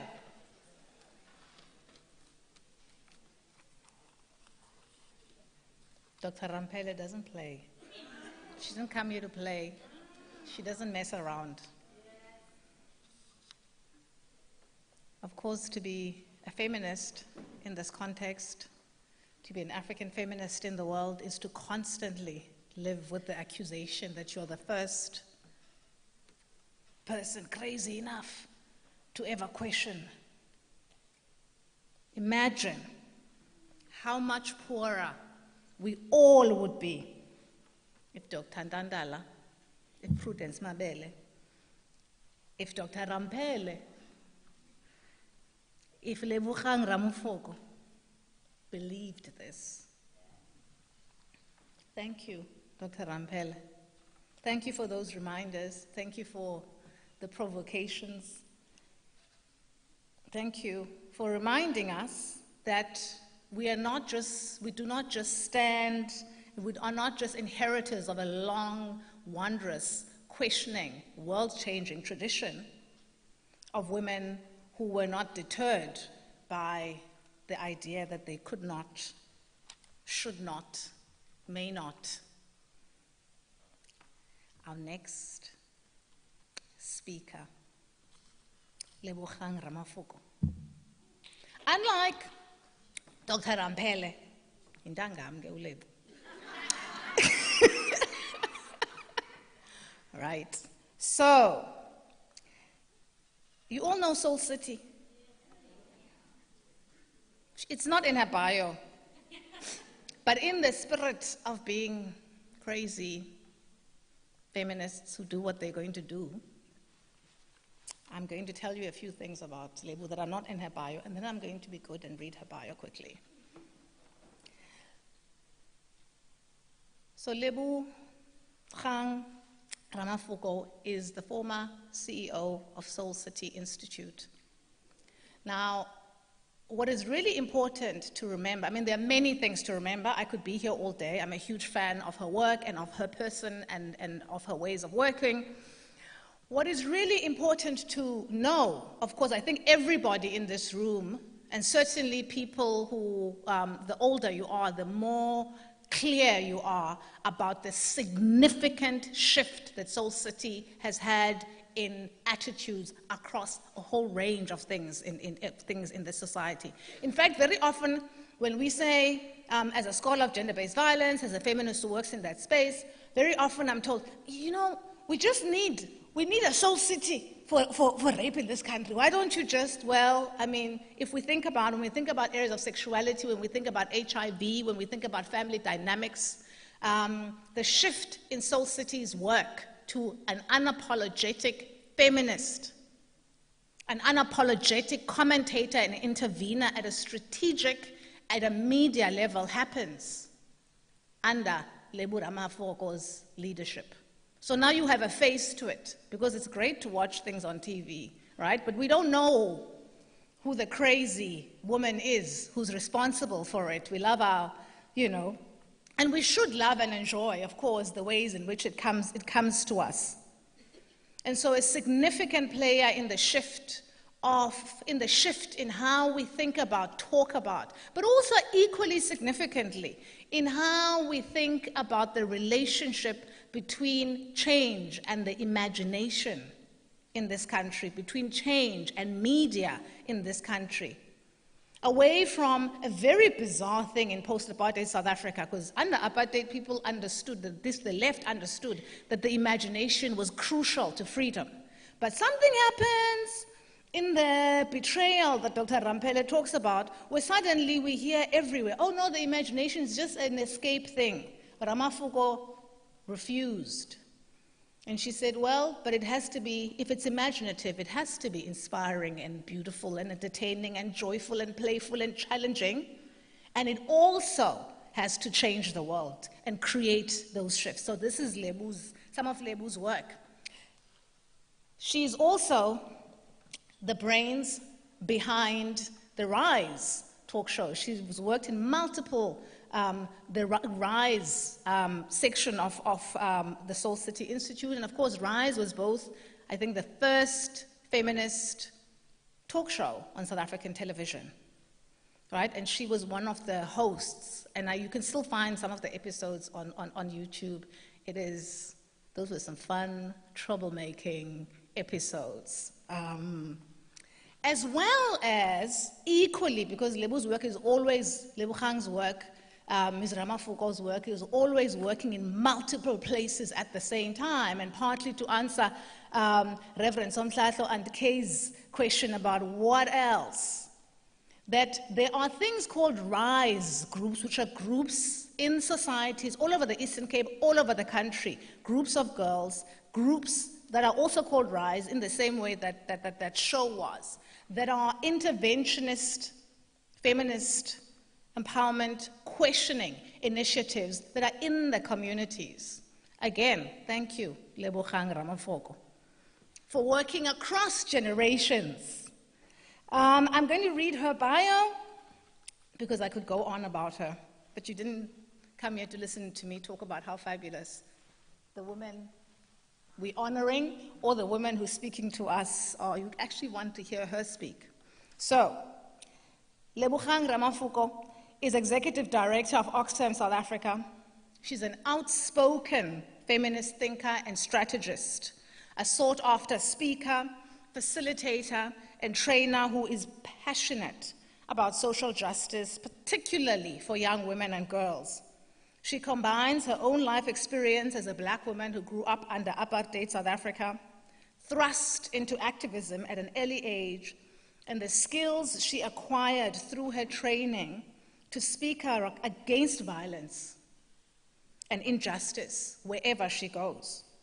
She's one of the most prominent media commentators and shapers and advocates on various social issues facing women in South Africa, and one of those world-defining and shifting feminists in the world, like our friends, Dr. Magaza from Rhodes, who's in the front row, who's going to hate that I'm picking on her, or Ms. Mtunzikazi Mbungwa sitting next to her, or make it easier to do some of the work that we try to do, and make it easier for us to fight back and push back against the claim that never before, you are the first, only Lebogang Ramafoko. Thank you so much for coming. We can't wait to hear you. Are you going to come up here?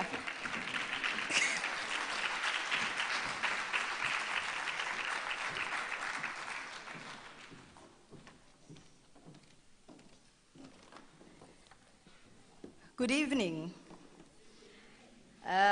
Honorable guests, the families of Umama Ntantala, the families of a woman I was privileged to call a friend. It was just so emotional to see Prudence's picture. And the one thing that I feel that her death robbed us of was an amazingly smashing 50th birthday party, because I know that she would have celebrated it in style. Fellow speaker, Umama Mampela Rampela, the organizers, Professor Phumla Dineo-Kola, Dr. Babalwa Makotwana, Professor Maseko. Onkosiam, how do I do this and forget the other organizer? Now I can't see her name. This is why you speak from the cuff and you don't write. Uzetu, Prof. Zetu, Matebeni.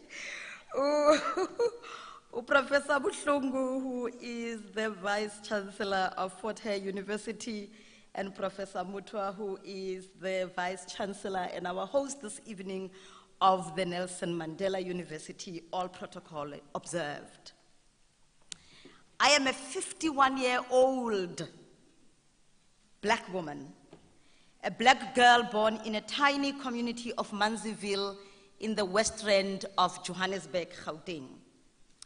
I am the eldest daughter of 3, born in apartheid South Africa to a family that believed in the value of education.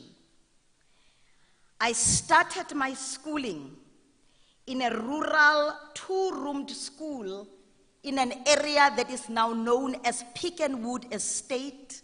But when I went to school, it was a farm called Hartebeeshoek, where the principal was my aunt. We lived with the cousins in a 2-roomed home that was originally a room that housed animals with no electricity, next to Mrs. Scott's mansion that had many rooms and a laid-out dining room table that we used to peek at through the windows to see how the other half lived.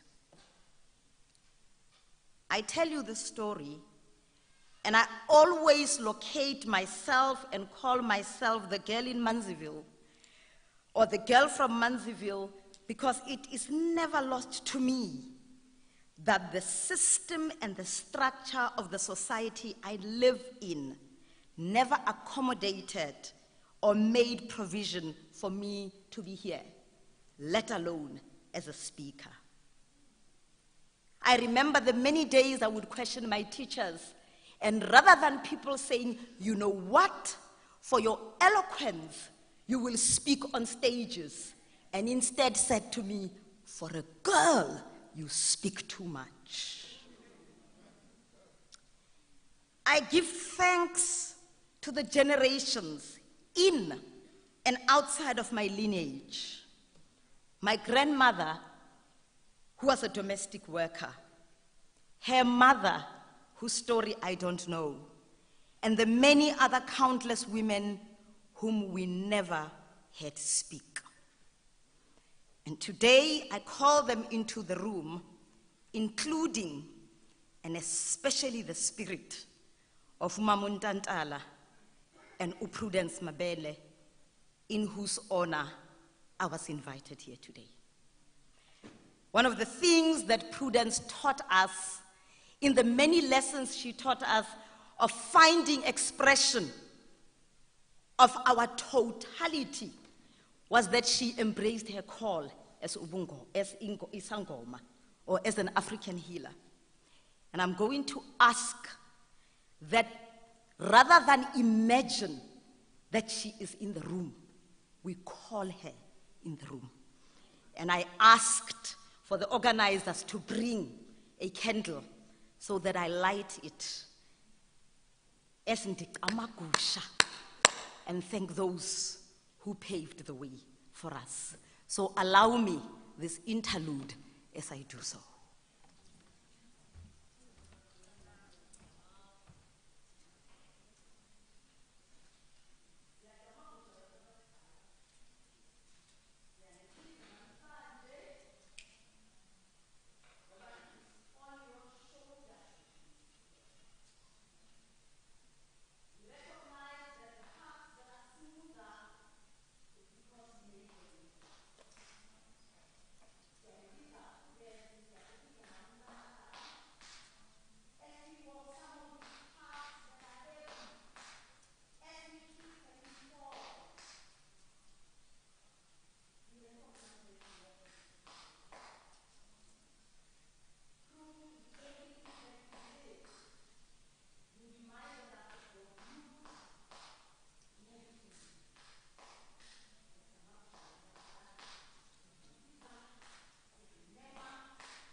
I wish to thank the organizers of this event for the title of this inaugural lecture, Let's hear them speak. The truth of the matter is, women always speak. Women speak when they come together, emgidini. Women speak in stokvels. Women speak in churches. Women, whether formally or informally, asked or not asked, speak. Women also speak with their bodies, how they dress, how they wear their hair. When Winnie Madikizela Mandela, an iconic woman who would be so seasick on the boat to Robben Island, vomiting along the way on the rocky seas to at least, and maybe perhaps, get 3 to 5 minutes to see her husband, she would arrive when the boat docks, looking as regal as Umama Rampela, in her isiXhosa attire. And by arriving in that attire, she spoke volumes, even when she did not open her mouth. When in 1956, thousands of women, without WhatsApp, without any form of communication, organized and took on the streets of apartheid South Africa, understanding the significance of being outside of the kitchen as tea girls and into the streets, making their presence in the streets of apartheid South Africa known, let alone their memorandum, as they stood in all their shapes, races, and sizes. They spoke volumes. The life of Prudence, who I call a woman of my generation and my age mate, taught us to speak when it was not comfortable to do so, or even at our greatest risk. Sitting with her family today, I imagined when she was a young girl what their wishes for her are. Because we all grow up and we all read and we aspire, especially our families, to the patriarchal script that you will listen to your parents, you will not sleep with boys, you will go to university, you will go to church, you will study, you will graduate, you will find a decent boy who will turn you into a decent woman by marrying you, you will have children, you will rear them fearing the Lord, and you will live happily ever after.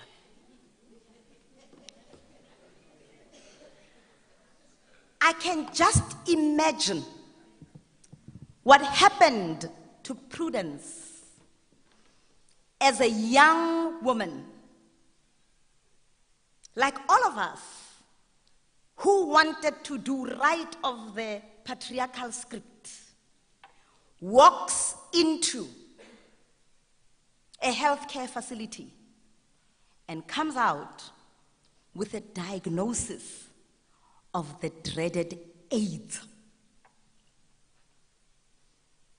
An illness that in the late 80s and early 90s was associated with being gay, and were still told everybody that you had sex, but also you were immoral.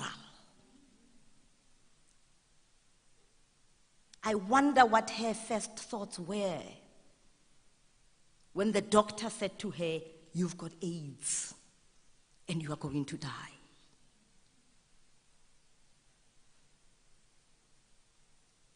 I wonder whether the thoughts of her mother and her family and her loved ones came into her thoughts, into her mind, and what she thought about. But what we get to know as the fearless, unapologetic activist that Prudence became was, even at her greatest risk and discomfort, at a time when Gugu Dlamini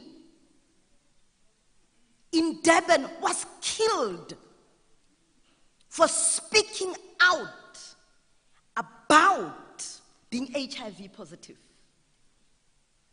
As Phumla told us, Prudence not only speaks, but chooses the most public and the biggest stage to speak about something that she paid such a great price for.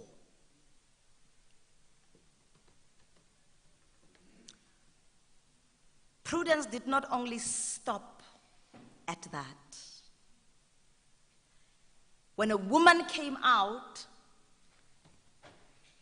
and said, "That man you want to elect as the president of this country raped me," and an organization of queer persons went to court. Some of the women in this country, older women, mobilized buses and stood at court and said, "You must have enjoyed it if you asked for money." The following day, and again, some of us in professional NGOs earning a salary, a little bit careful about how you speak about the government. Sitting at the table of patriarchy, not wanting to lose the benefits of driving an air-conditioned car, living in the suburbs of South Africa, finally arriving, watched as Prudence said, "He is not my president."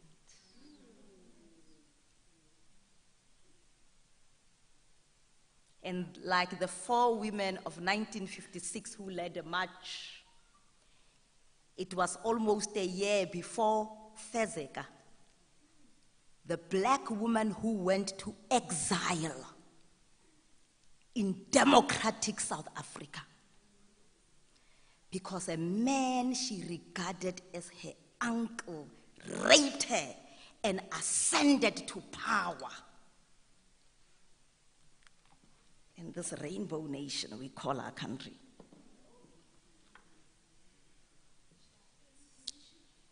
It was almost a year, if not, my calculations may be wrong, that 4 young women stood at the IEC and said, "Remember Kwesi."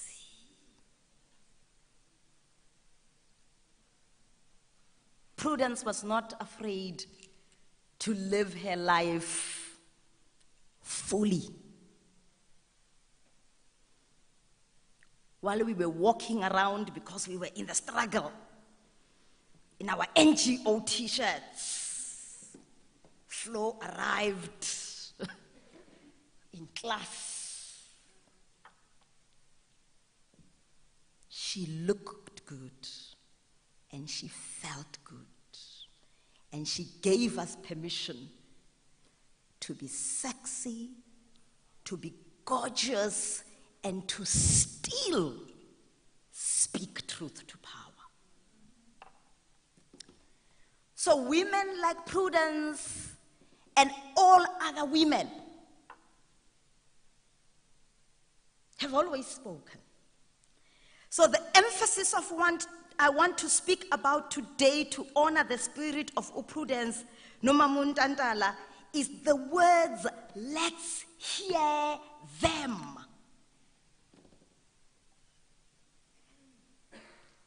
It doesn't say let's hear those who look like us.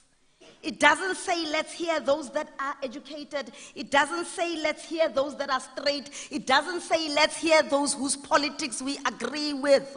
It says let's hear them. So in order to honor their spirits, we need to ask ourselves, who as decision makers do we hear? As institutions, as establishments, and who is them in our context?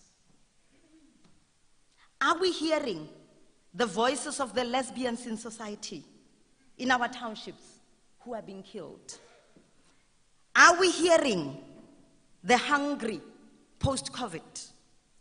Are we hearing the sex workers, the prostitutes? Are we hearing the sluts?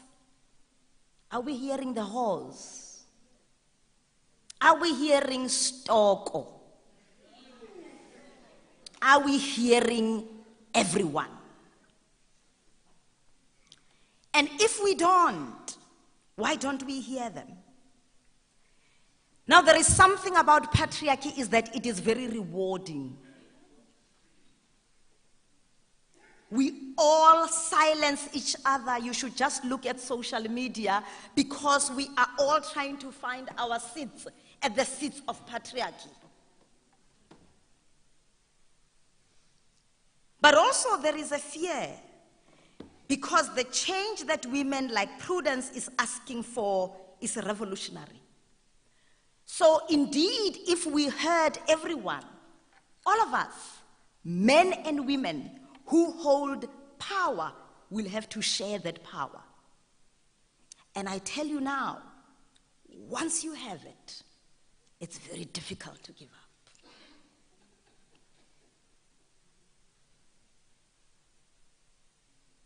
So instead, we brutalize each other, we other each other, because in truth, we are afraid.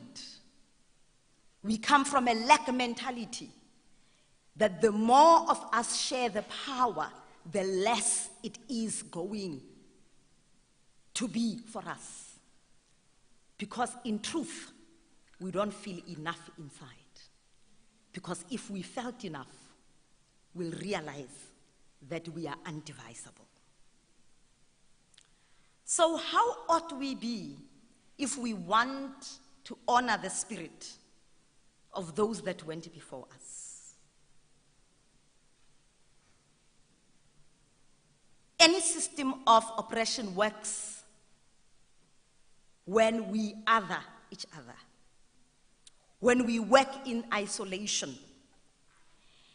And like Prudence did, who taught us intersectionality by being, in order for us to honor her spirit, let us build solidarity with others, especially those that don't think like us, they don't hold the same politics like us, they don't speak like us. But as individuals, let us embrace unlearning and healing, because a lot of us have a lot that we were taught that we will need to unlearn. So the process is not only about learning, but it is also about unlearning and unbecoming, but also healing. Because even in feminist spaces, we can brutalize each other and be as violent as the violence we want to speak about. Not only should we speak, because truth is a number of us have enough power to speak, but we should also create space for those who are never allowed to speak. It must be part of our lexicon to say, what about these ones? Are you calling me to come to Nelson Mandela University? What about these ones? What about the young? What about the ones in rural areas? What about these ones that are marginalized? But for those of us who speak, I hope that we support each other so that the lone voice, whether they are speaking against injustice, whether they are speaking out because they have been raped, particularly by a powerful man, that we are going to support them in such a way that they will speak even when they know that their voice is shaking, because they will know that they have a tribe in us. But more importantly, let's live courageously. Let's embrace everything of who we are. The paths that shine bright, the paths that are not yet formed, and the paths that are as crazy as hell.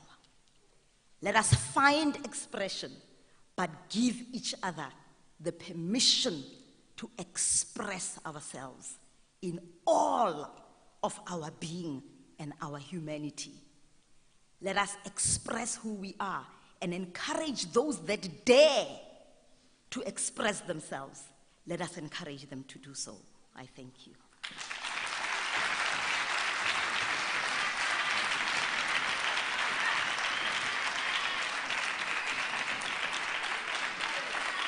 Unbelievable.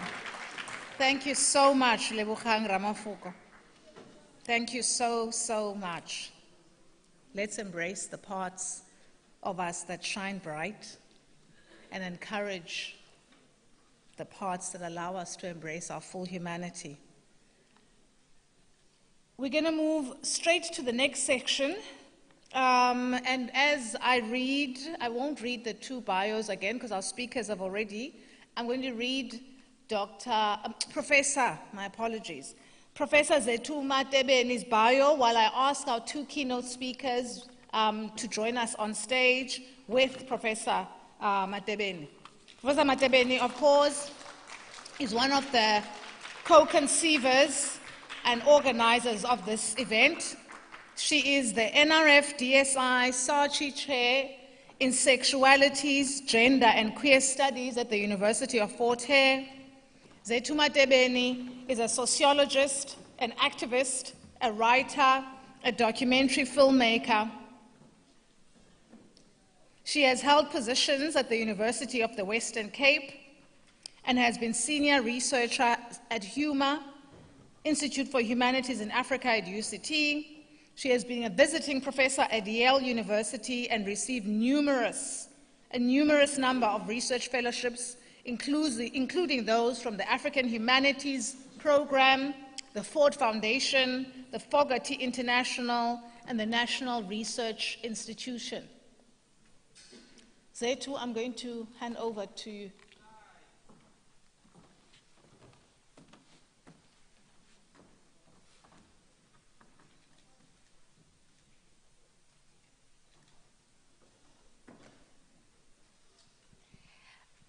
Thank you, Phumla.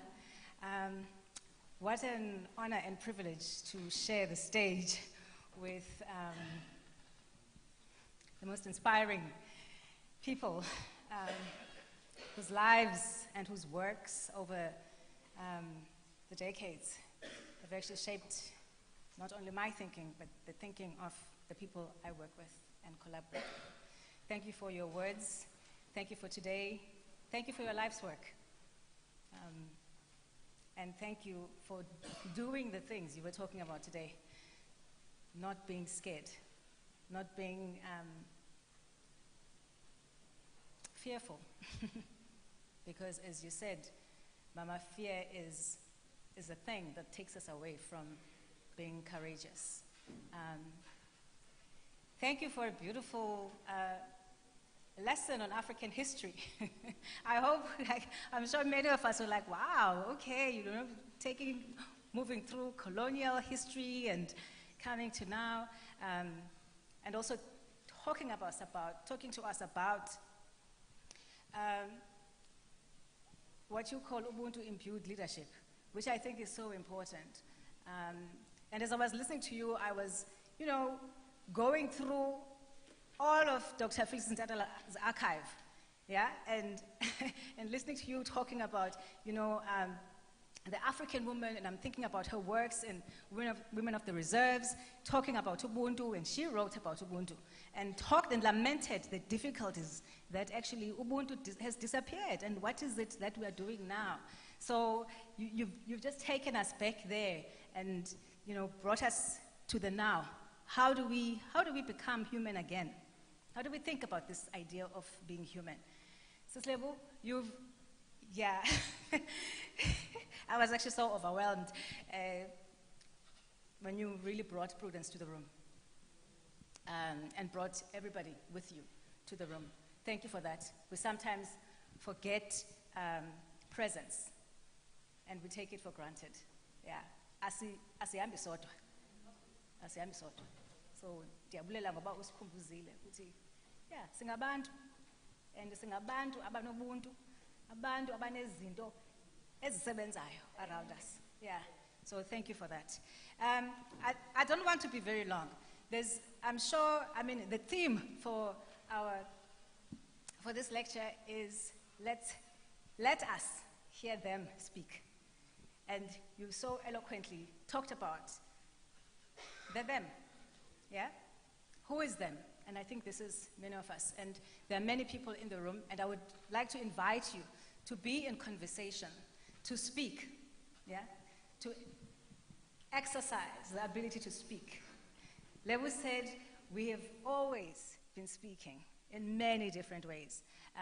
And I think, yeah, it's important that you also speak tonight, that it's not just about us. So as you are thinking about how you would like to speak, and how is important, because we speak in so many different ways, how you'd like to speak, I'm sure there are mics roaming around, and I'll invite you to speak in your form. Yeah? I see already.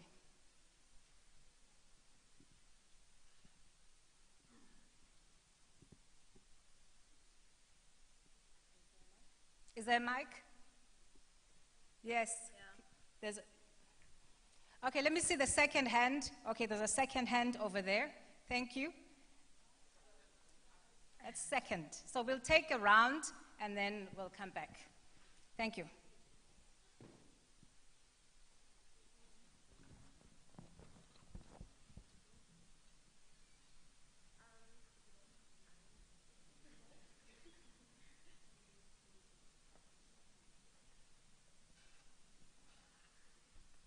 Okay. I would like to thank my university, Nelson Mandela University, my nursing sciences department, which is headed by the ingoing Dr. Khatana. I'm a first-year nursing science, Bachelor of Nursing Sciences student at this university. Being a spiritually gifted young girl who hails from KwaZulu-Natal, I remember 5 years ago, I think I was 18 at the time, I wanted to study at Nelson Mandela University. However, during that time, the form of going to a public tertiary institution was still just alone.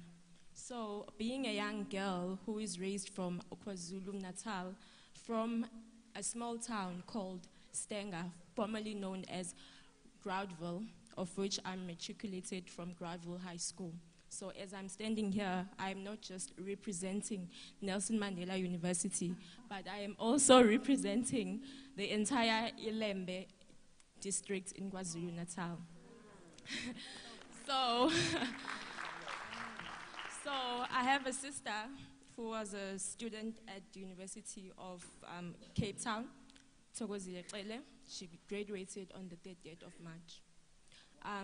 Being a student here, I have realized the social injustice that spiritually gifted children like myself have. When I enter Missionville campus, I find myself being isolated from the other kids, such that I remember, I think I wrote an email to my first year level coordinator, Ms. Mnwana and Ms. Delo. I remember sending an email to my mother and to my spiritual father, Dr. Sichaba Motlong, who is formerly known as Mkhulu Udlamin. He's in Joburg. I remember consulting with my spiritual father and my mother, Lucy Mbuis. I was asking them, Mama, having so many qualifications and being spiritually gifted, why am I still studying in this institution? When I enter Missionville campus, I get laughed at. When I want to answer a question, people judge me simply because of the way that I speak. I never asked to be spiritually gifted.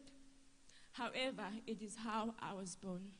So I remember my mother called and said, Ntanam buya uze ekhaya. You can study at Stellenbosch University.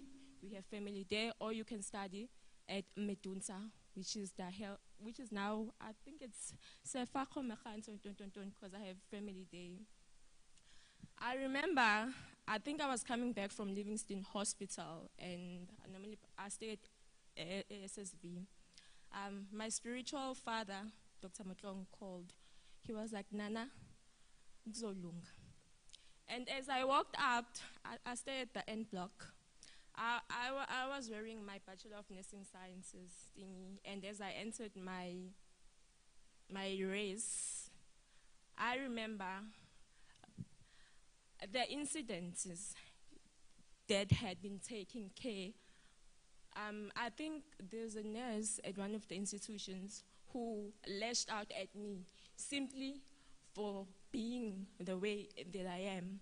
And being a spiritually gifted child who has gone into training, who has ubungoma, of which my ancestors are Idlozi Lamandawe, of which it hails from the deep royal Swazi clan, and my family is from Empangeni, everywhere, yeah. So when my spiritual father said, Nanas, idlozi lakho lifuna la okunolwandle khona, stay and study. I remember, I think my roommate, Spiwe Dolwane. Oh yes, so as I'm trying to say is that I think that if certain higher education institutions could set out certain laws and requirements whenever they're doing the first years and thingy, just to cater for those spiritually gifted children. Thank you.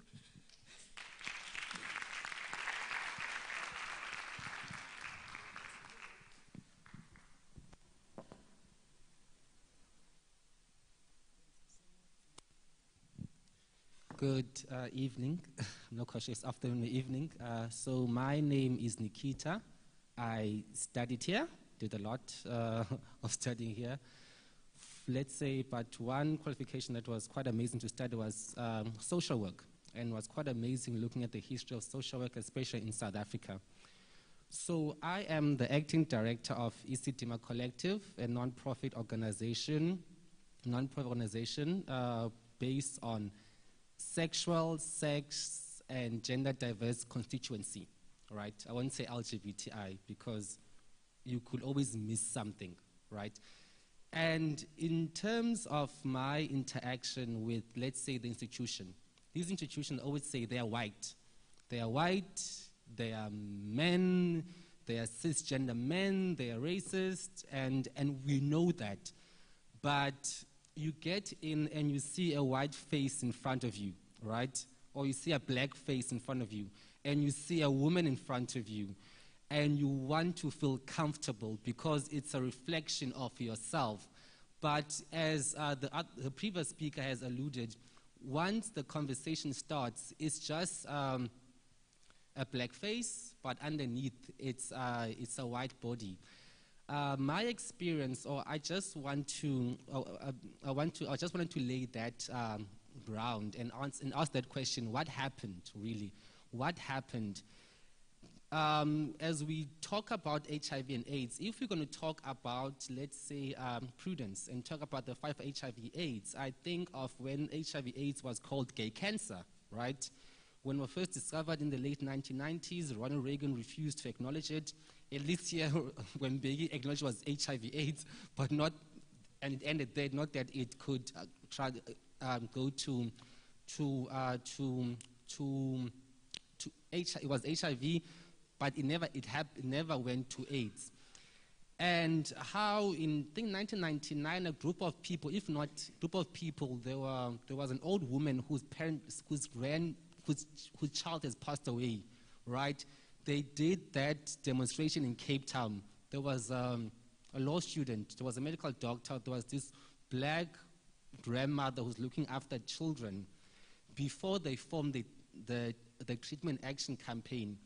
And how there's an erasure of sort of, there was women there, right? As much as there were, let's say, gay men who were the face of HIV/AIDS, there were always those women whose husband came back from the mine, and his quite deplorable conditions of the mine area, but that's something else, who brought the HIV back. And then how do you discover that history? How do you bring those people back to life? And then the second thing, how do we humanize the journey? Because we can talk of organizing a march, organizing a workshop, organizing this thing, but at the end of the day, a person has to catch a bus back to their rural area, let's say in Alice, back to their township. Some will go to their suburb, wherever, because of the different structures that we have. But how can we always have one another? Like, how can you carry someone with you? How can you say, okay, we're in this crowd together, but we're not the same person? I can have more now financially, you can have more now spiritually, more now socially. How do we make ourselves human again, right? And one final thing is, like, how can we say that it's going to hurt, right? It's not going to be easy, it's going to hurt, and how can we find a way to heal ourselves? Okay, is there, thank you for those questions. Is there one last expression? No? Okay, so I'll hand over and maybe just to see, also wrapping up, because we are concerned about time, but there is a question around spirituality and the space of spirituality, especially for students who are spiritually gifted in higher education, and I think many of us are dealing with this at the moment. Even in the high schools, this is a conversation that's definitely happening in schools in the Eastern Cape. And there's also the question around erasure, which we are dealing with a lot. So over to you, Mama. You know, it's very strange being in 2022, and we're still talking about young African men and women, even not so young, struggling in a country which is African. But somehow we have allowed ourselves to be wannabe European country. And so African culture and its customs and its richness, which is the reason why I talked about it, has yet to be normalized as who we are. Now, the issue of discomfort when it comes to people like you who are connected to ancestors is a gift. And we should be celebrating that gift. And you did such a beautiful thing, Lebram, by not just simply running on, but to actually invite the ancestors that we were talking about. And I grew up in a family of evangelists, but we never ever separated ourselves from African cultures and traditions and so on. My grandmother, Mampila, her mother was a traditional healer, but she didn't twasa, but she understood. She grew up in a home. So there is a seamless connection between what it means to be human in the 21st century to what it was to be human before this era, because our ancestors were before Christ, quote unquote. And so the issue is not why you are uncomfortable. The issue is why our institutions are not normalizing themselves as African institutions. Last Saturday, I was talking to 200 plus professional women who are wanting to form a movement to change the face of leadership, public leadership in this country. Now, one of the craziest things in South Africa is that our young people have got names that don't connect them to their ancestors. Oh, precious, no beauty, no banban. I mean, when your amadros, they are looking for you, how are they going to find you? Because they don't know beauty. They are looking for unobantu okanye unos banban. But it doesn't stop there. You just have to stop and think about this figure I'm going to give you. You know that the artificial hair industry in this country rakes in 9.7 billion a year. Because African women are not comfortable with this short hair. Being feminine is to have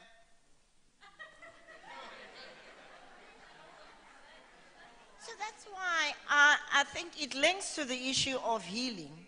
We truly need to have conversations with ourselves, within the home, within every space. And I believe our universities must create circles of healing for our children to sit down and talk about what's wrong with your hair?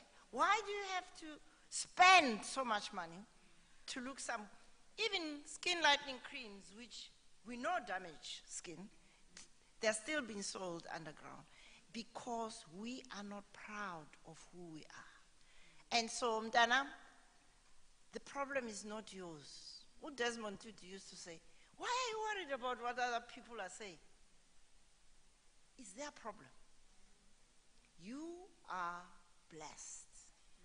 Hang on to your blessings. Thank you.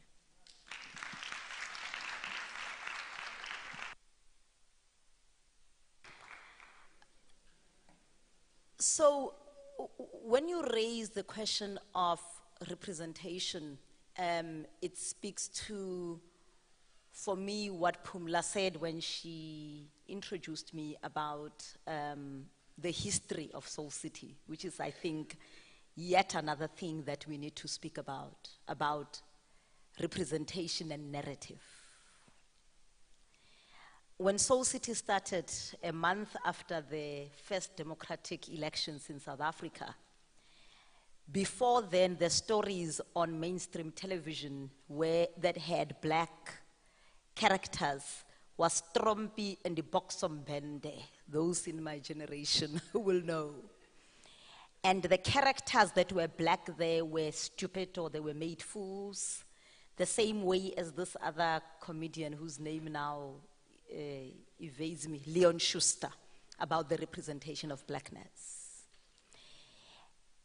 And we could speak the whole night about the question that you are talking about, but in fact, what is still revolutionary about Soul City was that we were deliberate, that the person that we now know as Connie Ferguson comes as a black woman and she is a doctor on that series.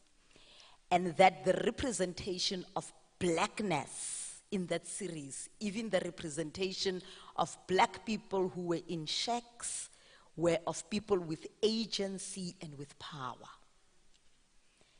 And we can then talk about why do we have Moja Love and Mzansi Magic in South Africa. Because unless you have people who control the media who have black consciousness and a deep love for black people, you will watch OPW and Uyajola 99 and you would laugh at black poor people's pain and call it entertainment. You will watch The Queen, The River, the whatever, where women are endlessly fighting for men and bewitching each other for men, and you will call that the representation of black life. And you will remove Soul City from the screens.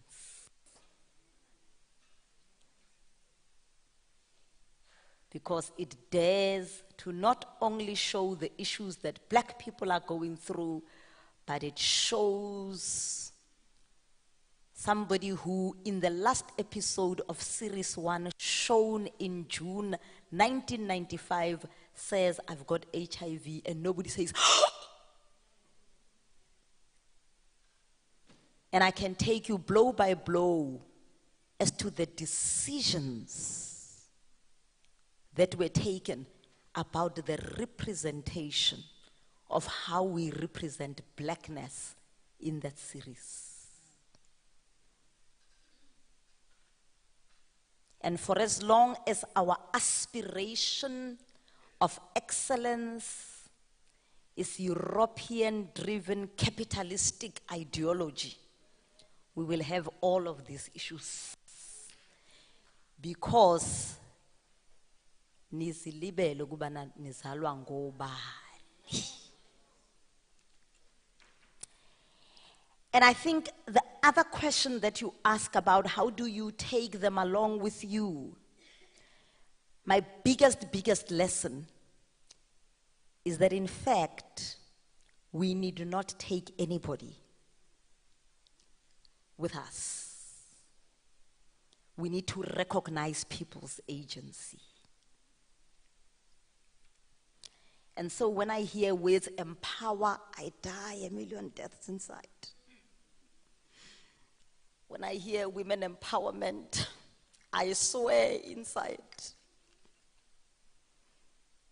Because all of us have so much brilliance.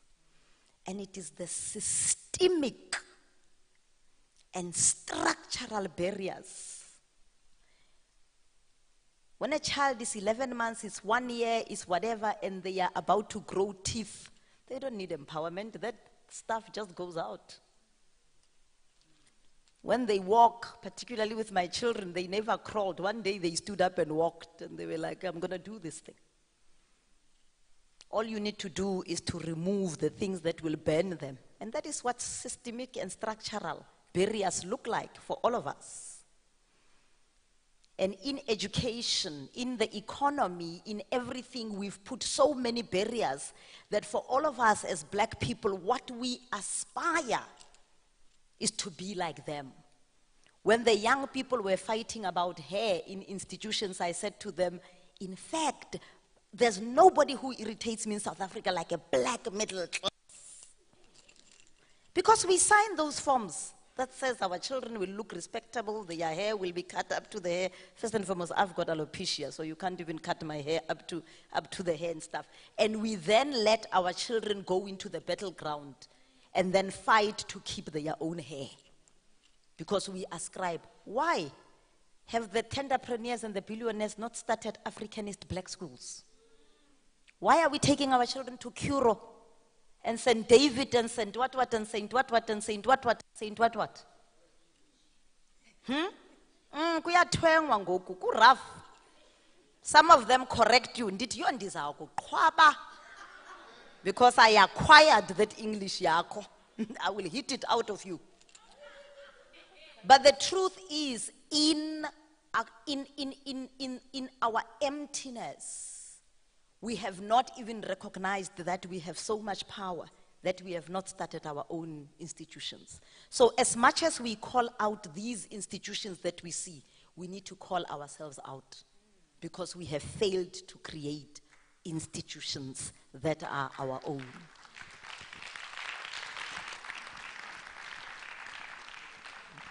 Wow, and I think that is a difficult note to end on, to call ourselves out.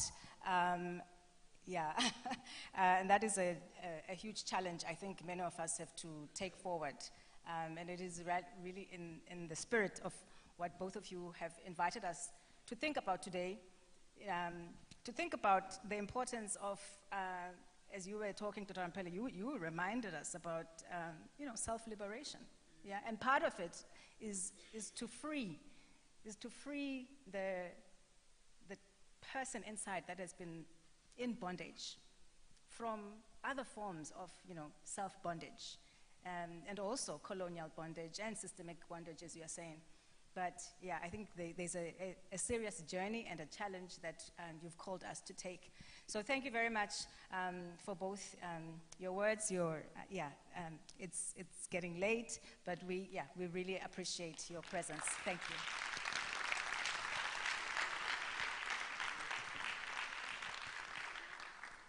Yeah, I think we can go and sit down. Okay, thank you.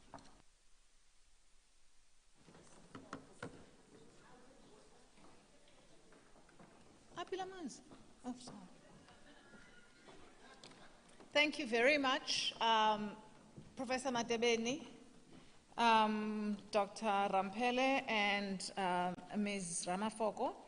I'm going to call up my director, Dr. Babalama Kokwana, who is the director of the Center for Women and Gender Studies, who is not even letting me read her bio. She's already standing up here.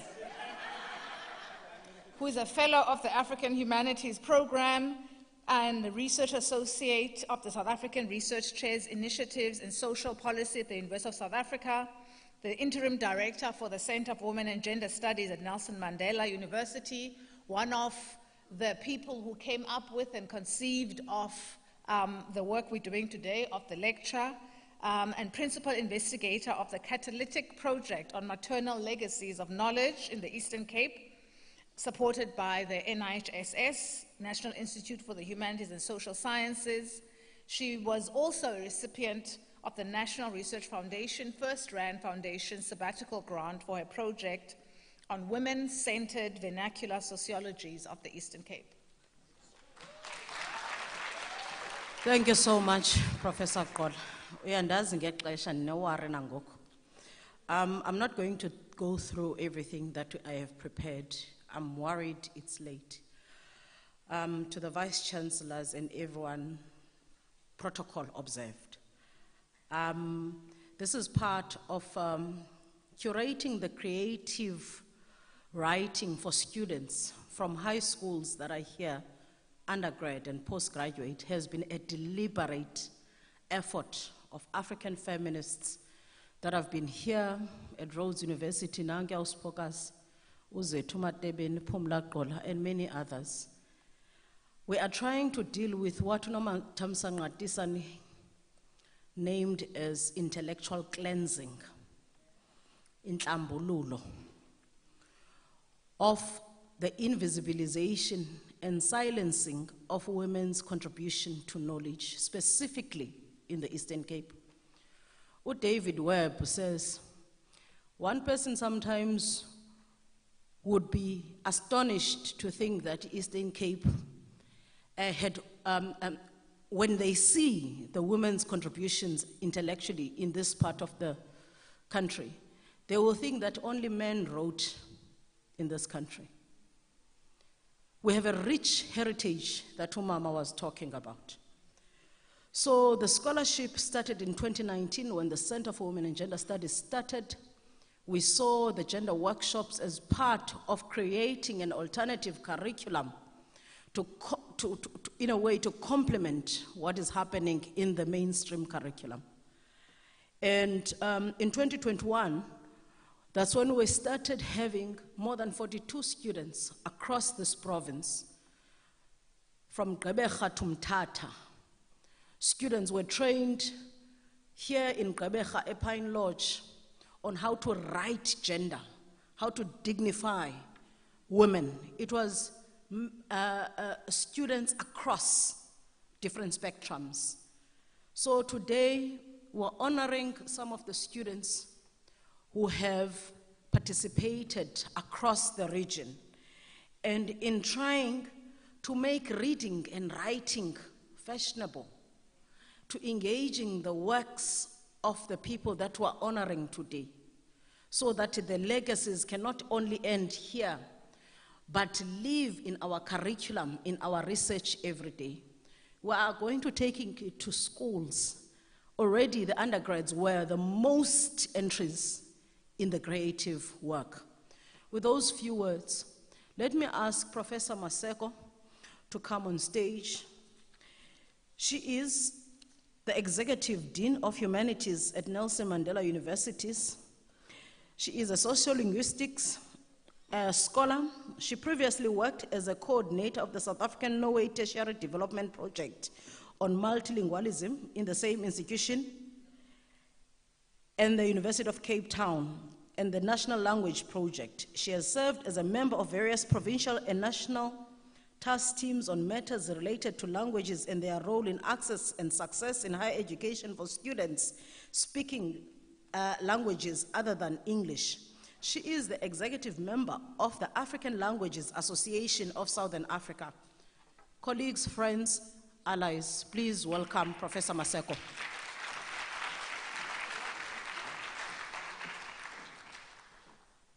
Program Director, University Management, led by Prof. Sibongile Mutwa, and the University of Forte, Management, led by Professor Sakela Buhlungu, colleagues, distinguished guests, and of course the keynote speakers of the day, Professor Mampele Rampela, and Lebogang Ramufoko.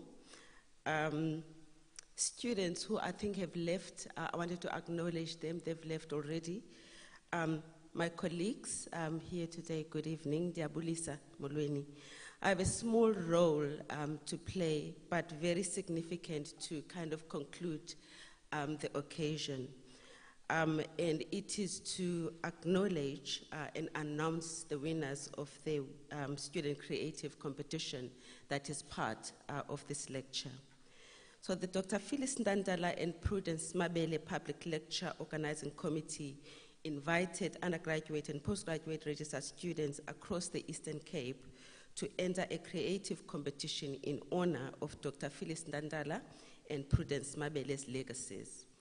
Entries were invited to discuss in a creative essay form, design and artifact, art piece, music lyrics, or a poem detailing the links between the women and youth in South Africa.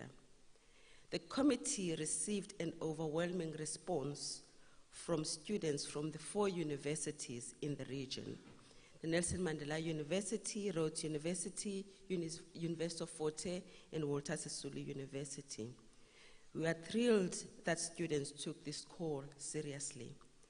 The amount of research done on Dr. Phyllis Ntantala and Prudence Mabele has been great to see through the essays and these creative forms presented by students. Many of the students, or the entries, produce impressive essays and poetry. There were 2 categories for the prize, the first for undergraduate students and the second for postgraduate students. The panel of judges was constituted by Professor Zethu Matebeni, Dr. Belita Chitamatanga, and an independent adjudicator, Ms. Mokhetwa Matlako, shortlisted 10 entries from the 37 entries received. The majority of the entries were undergraduate students. We are delighted to announce the 10 shortlisted candidates, and I hope they are all here. Tsirelezo Musecho from Nelson Mandela University.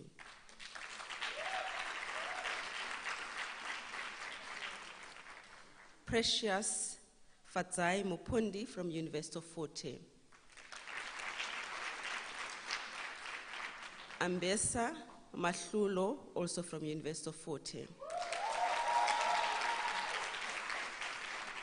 Nompumelelo Babeli and Matabo Mahlo from Rhodes University.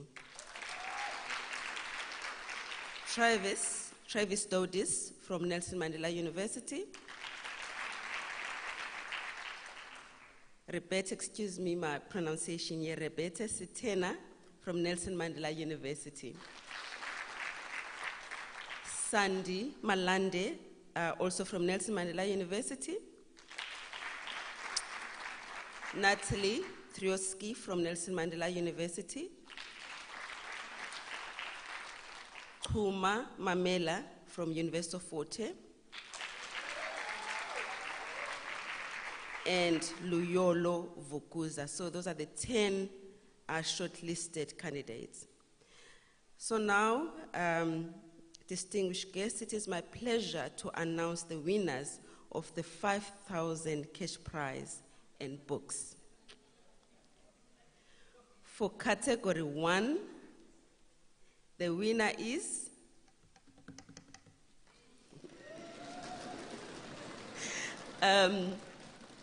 Luyolo Vukuza.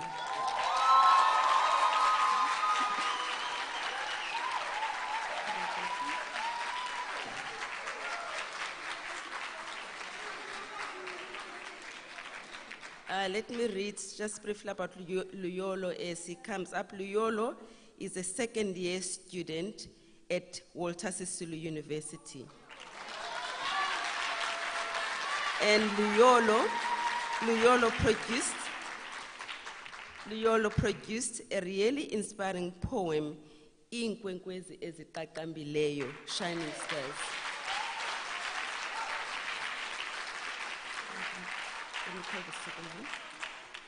And then for category 2, we've got Nompumelelo Babeli and Matabo Mahlo from Rhodes University.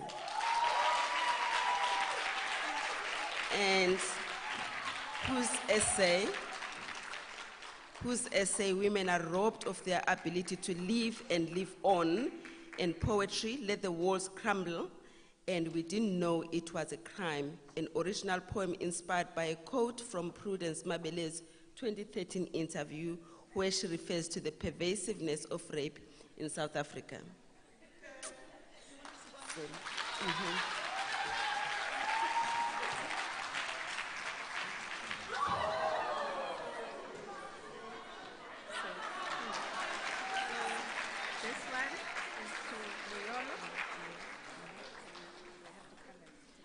So Luyolo, can you come forward and take you?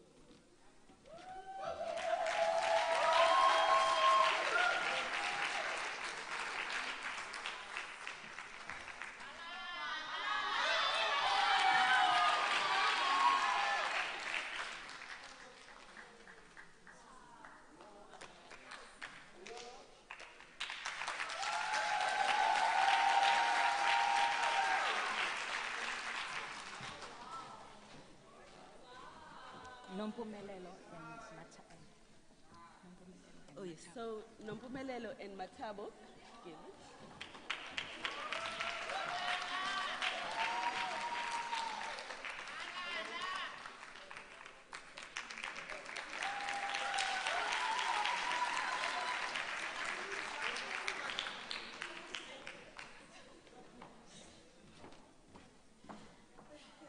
So congratulations to all the winners.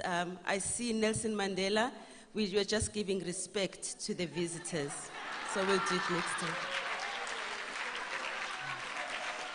So we didn't want Baku to a dollar. So congratulations, really, really hearty congratulations to the winners. And now, as we're about to leave, it would be great for us to at least hear one of the winners. And now I'd like to invite Luyolo to read his poem, Inkwenkwezi Eziqaqambileyo.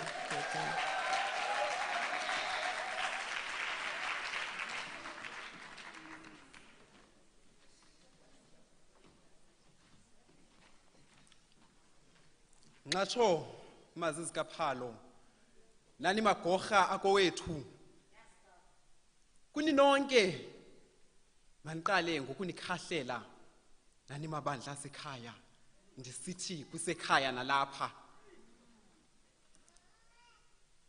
ndicela ukuyitshayisa qhuma ndiqarhaze into zikaphalo ixesha selityiwe yinja iinkwenkwezi eziqaqambileyo zithe zole xwaka iinkwenkwezi phezulu zingazithi jongane empuma koloni inyibi bintyatyambo evelele ezinye iintyatyambo ngokuqaqambizelwe edutywa phonoshono nomlambi nqabarha inzala ka-Aida noGeorge Ntantala ibekile induku ebanzi ishiye kuthetha ezingqondweni zabafundi basebantu high eKroonstad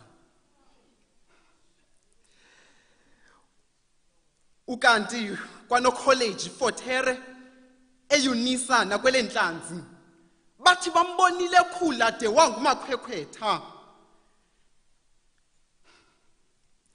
nimbonile na Zontsundu esithi ndixolele ukuyokufela emazweni kunoba ndinelane nalamahono ingqondo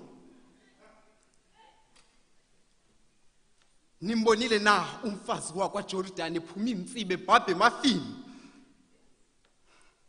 nisibonile na isandla sinobuntu nothando nisibonile na isandla sinobuntu nothando sithuthuzela abanhliziyo zidandathekileyo ngenxa yentsholongwane yengculaza nilivile na ilizwe limyoli linkiloza ngenxa yabo abathwaxwa yintsholongwane yengculaza nivile na ingilosi yamazulu eWestville kude kufuphi nebanone eJohannesburg isizukuzuku sikaJulayi nonosifako Elizabeth Mabele inzalelwane yama-Afrika iphela ingqungu yesifundiswa ulwazi unqonqothele de wayityekeze eTechnikon eWitwatersrand eCape Town Technikon iTech College njengengqongengqonge yenjineli waya kuyivala ngecertificate on women in management umhlahleli wegciwane le-HIV nomkhululi kwababuthiweyo ukhabe ngawumane ngonyaka wama-1990 wathi lifumanekile nje kume ligciwane alisosibopho ndingophumeleleyo nqwano yise wayekufela emfazweni ekhusela intsika yendlu ye-Afrika namhla sidubule siphuma iziqhamo ngalamagorha sukumani makwedini nani magqiyazana sukumani indlu entsundu silande ekhondweni labo siqaqambe esithwethwayo sesiphilayo makwethu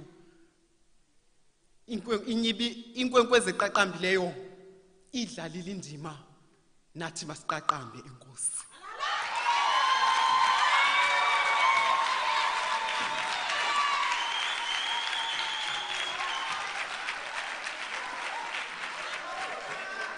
Unbelievable. Thank you so much. Siyabulela nangamso. And what incredible winners we are. And we are not, I certainly am not the only person moved by the winners, and I and the judges. But my friend Shirley Kwao, whom I mentioned earlier on when I was talking about Dr. Rampela and UCT in the 90s, who's the owner and founder of African Adage, was so moved by our winners that she has just texted me that in addition to the prize money awarded to the winners, she will also donate Samsung Galaxy A22's phones. Wait, I haven't finished. Samsung Galaxy A22 phones with SIM-loaded 50 gigabytes data to each of our winners tonight. Thank you very much, Shirley Kwaho from African Adage. She's sitting over there.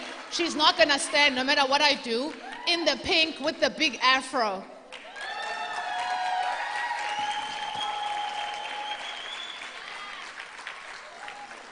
See what happens when you bring Ntantala, Mabele, Kwaho, Rampele, Ramafuko together. Magic happens. I'm now going to invite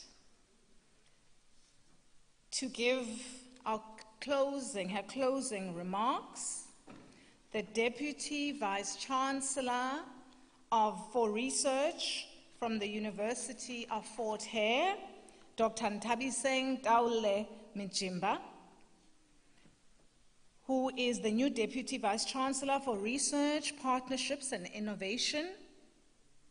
She joined the University of Fort Hare on the 1st of July, bringing along 2 decades worth of experience in the national system of innovation, including higher education, research councils, non-governmental organizations, NGOs, and the private sector.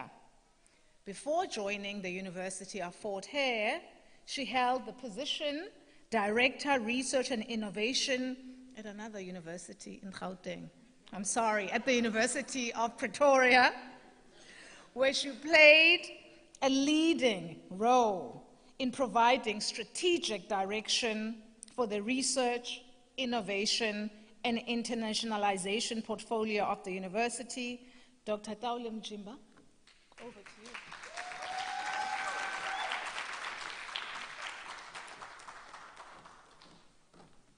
Thank you very much, Program Director. Ladies and gentlemen, mine will be a quick one, but a very important one. I'm aware that I'll be standing between you and music performance. I won't mention food because I didn't see food in the program, lest I be like one visitor who came to a homestead, and when he was being offered tea or coffee or juice, he said, "No, I'll have tea after eating." Yet there was no mention of food anyway. Ladies and gentlemen, all great journeys start somewhere, and this one has been a journey pioneered by 3 great minds. And these are Professor Zethu Matebeni, Dr. Babala Makokwana, and of course, Professor Phumla Dineo-Qola. Let's give them a warm round of applause. Well done, well done. This has been quite a powerful lecture. It is their vision that has brought us all here. And this particular lecture, entitled "Let's Hear Them Speak," has unearthed the many ways women speak, work, and express themselves. And it is my hope that the words spoken here today will reverberate throughout places, countries, and indeed continents. Therefore, I take immense pleasure in thanking all of you for joining us at this historic moment. To both institutional heads at the 2 institutions, starting with my own principal at the University of Fort Hare, Professor Sakela Plungu, and of course, our host at Nelson Mandela University, Professor Spongile Mutwa. Thank you very much for hosting this very historic event. Sincere thanks also go to Professor Andre Kidd, who was instrumental in facilitating the institutional process in ensuring that this lecture is institutionalized. Where are you? Where is Professor? Online, okay, online. To the deans of the humanities in the 2 institutions, at the University of Fort Hare is the Humanities and Social Sciences, Professor Pamela Maseko, and of course, Professor Neil Roos. Thank you very much for supporting this joint collaboration. We highly appreciate. Mr. Alan Zinn, who was a constant support for the organizing committee for this lecture. Thank you very much. Members of the Executive Committee, Institutional Advancement and International Office from the University of Hare. I know some of them were working on the Memorandum of Understanding and all those things that make this event happen. Thank you very much. And of course, the Institutional Public Lecture Committee at the Nelson Mandela University, which ensured that this collaboration is possible, and we are enjoying it today. And again, the team responsible for protocol, facilitation, and protection services at the Nelson Mandela University, sincere thanks to you all. Most importantly, we say thank you to the Mabele, Balfour, and Ntantala families. You have accepted the honor of this annual lecture for Dr. Phyllis Ntantala and Prudence Mabele, and you traveled from different corners of the country to be here today and to witness the legacies of your family members. Thank you very much.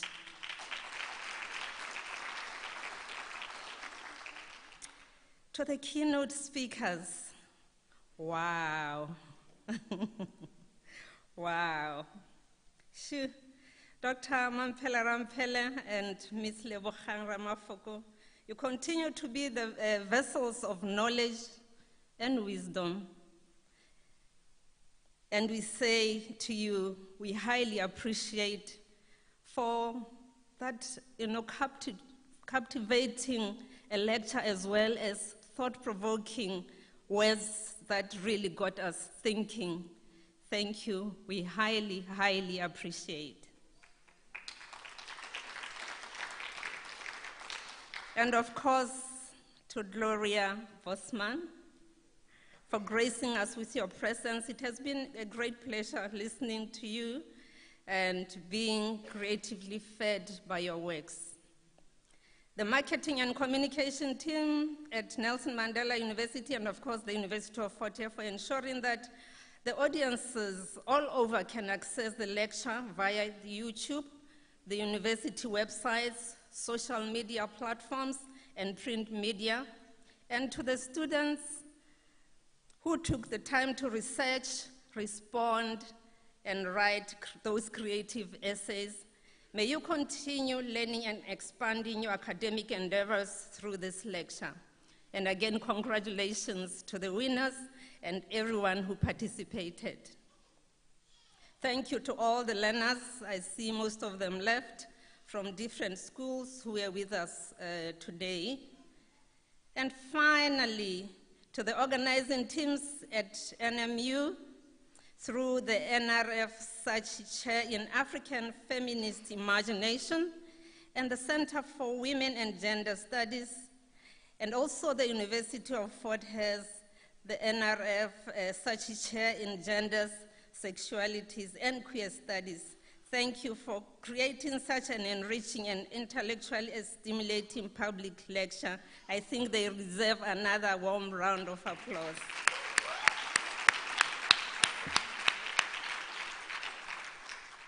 This collaboration, ladies and gentlemen, between the two universities is exemplary of the kinds of intellectual engagement that we all need to harness in our institutions. And again, thank you again, and we look forward to seeing you again at the next lecture, which will be at the University of Fort Hare, Sisohlangana Kwano College in 2023. See you.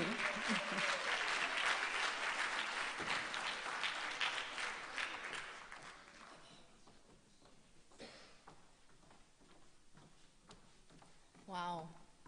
Thank you so much. I think you will all agree with me that this has been quite a feast. And I'd also like to thank all of you, for your patience. I know that our students had to leave because it's a school night. So they left only because it's a school night and they need to be dropped off at the various homes. Thank you very much to everybody who's been here. My job is almost finished. I am going to invite our jazz star, to wrap us up. And I did not introduce her, mainly because she needs no introduction, but I will actually read her bio.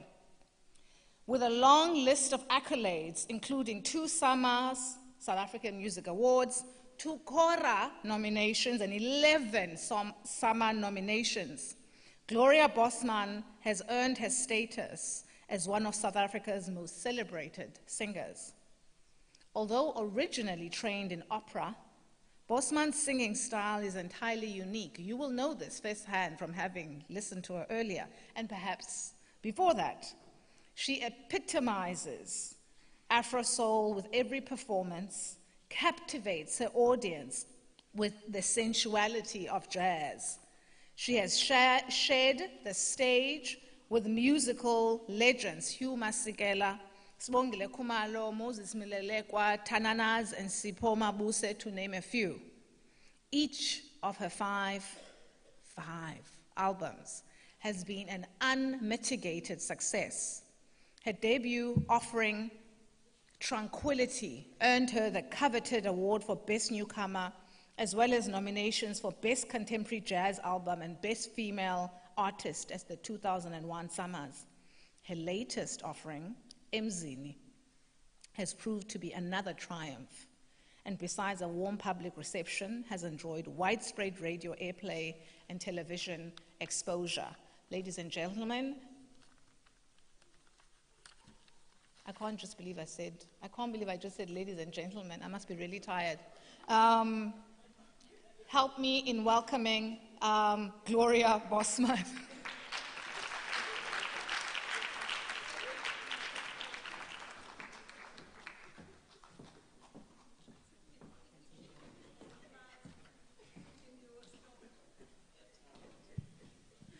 Thank you very much. I will not keep you for long. I think all the speeches have been done, and I shouldn't be doing one. But I stand here claiming back the dignity of all the female musicians, female singers who have been R. Kelly'd, and those who have been Bill Cosby'd. We are here to change the narrative. We don't want to bury a crying Thanditlasin in poverty. We want to be those people that will walk out in dignity. I don't want you to bury me and be bringing 2 rands to my home so I can be buried. I want to walk out of this earth in dignity as a woman who has changed the narrative in how the artist, the singer, the female singer is looked at. We are here, we're powerful, we're brilliant, we're all-rounders, and that is what I represent. Thank you.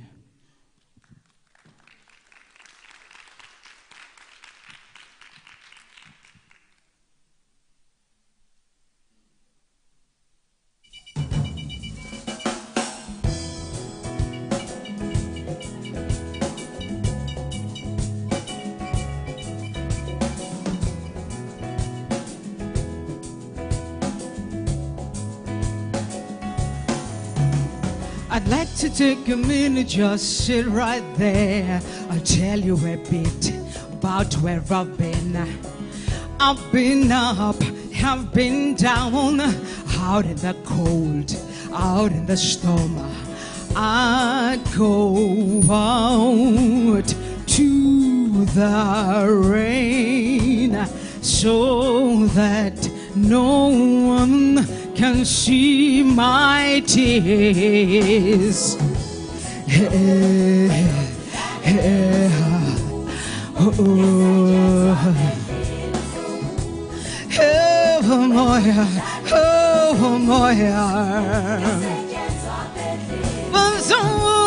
Swallow moya, so swallow moya, here so swallow moya.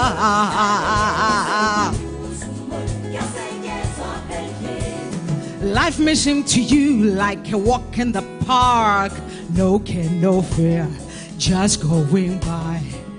I've been laughing, have been crying, out in the cold, out in the storm.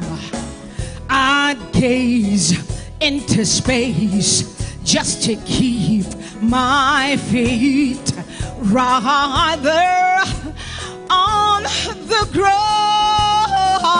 So swallow boy, so small, Saleni, we are such a so swallow boy, so swallow boy, here for so swallow boy, so swallow boy, we are such a so Saleni, so small. Have you had dolls shut in your face when you was king for nothing but just a break? I've been toiling, I keep on sweating, trying to get by, just trying to get by. So swallow boy, so swallow boy, we are such a swallow with Hallelujah, with Hallelujah, with Hallelujah. Oh, so swallow boy, so swallow boy, with Hallelujah. When to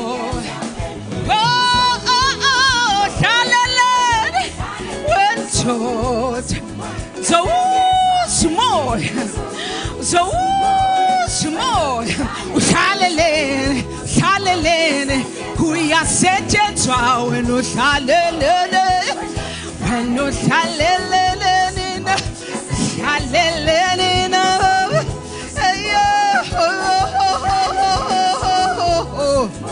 hey hey hey ha ha. Hallelujah.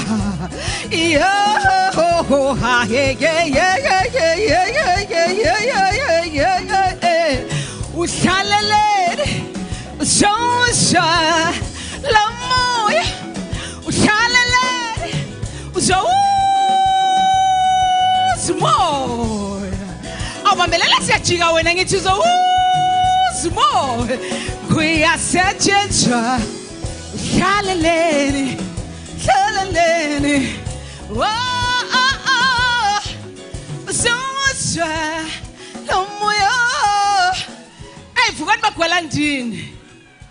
Yeah, so small. Yeah, Max Sexualities, guys. Siabulela. I'm gonna say goodbye in this manner, and thank you very much. I don't want to keep you for too long.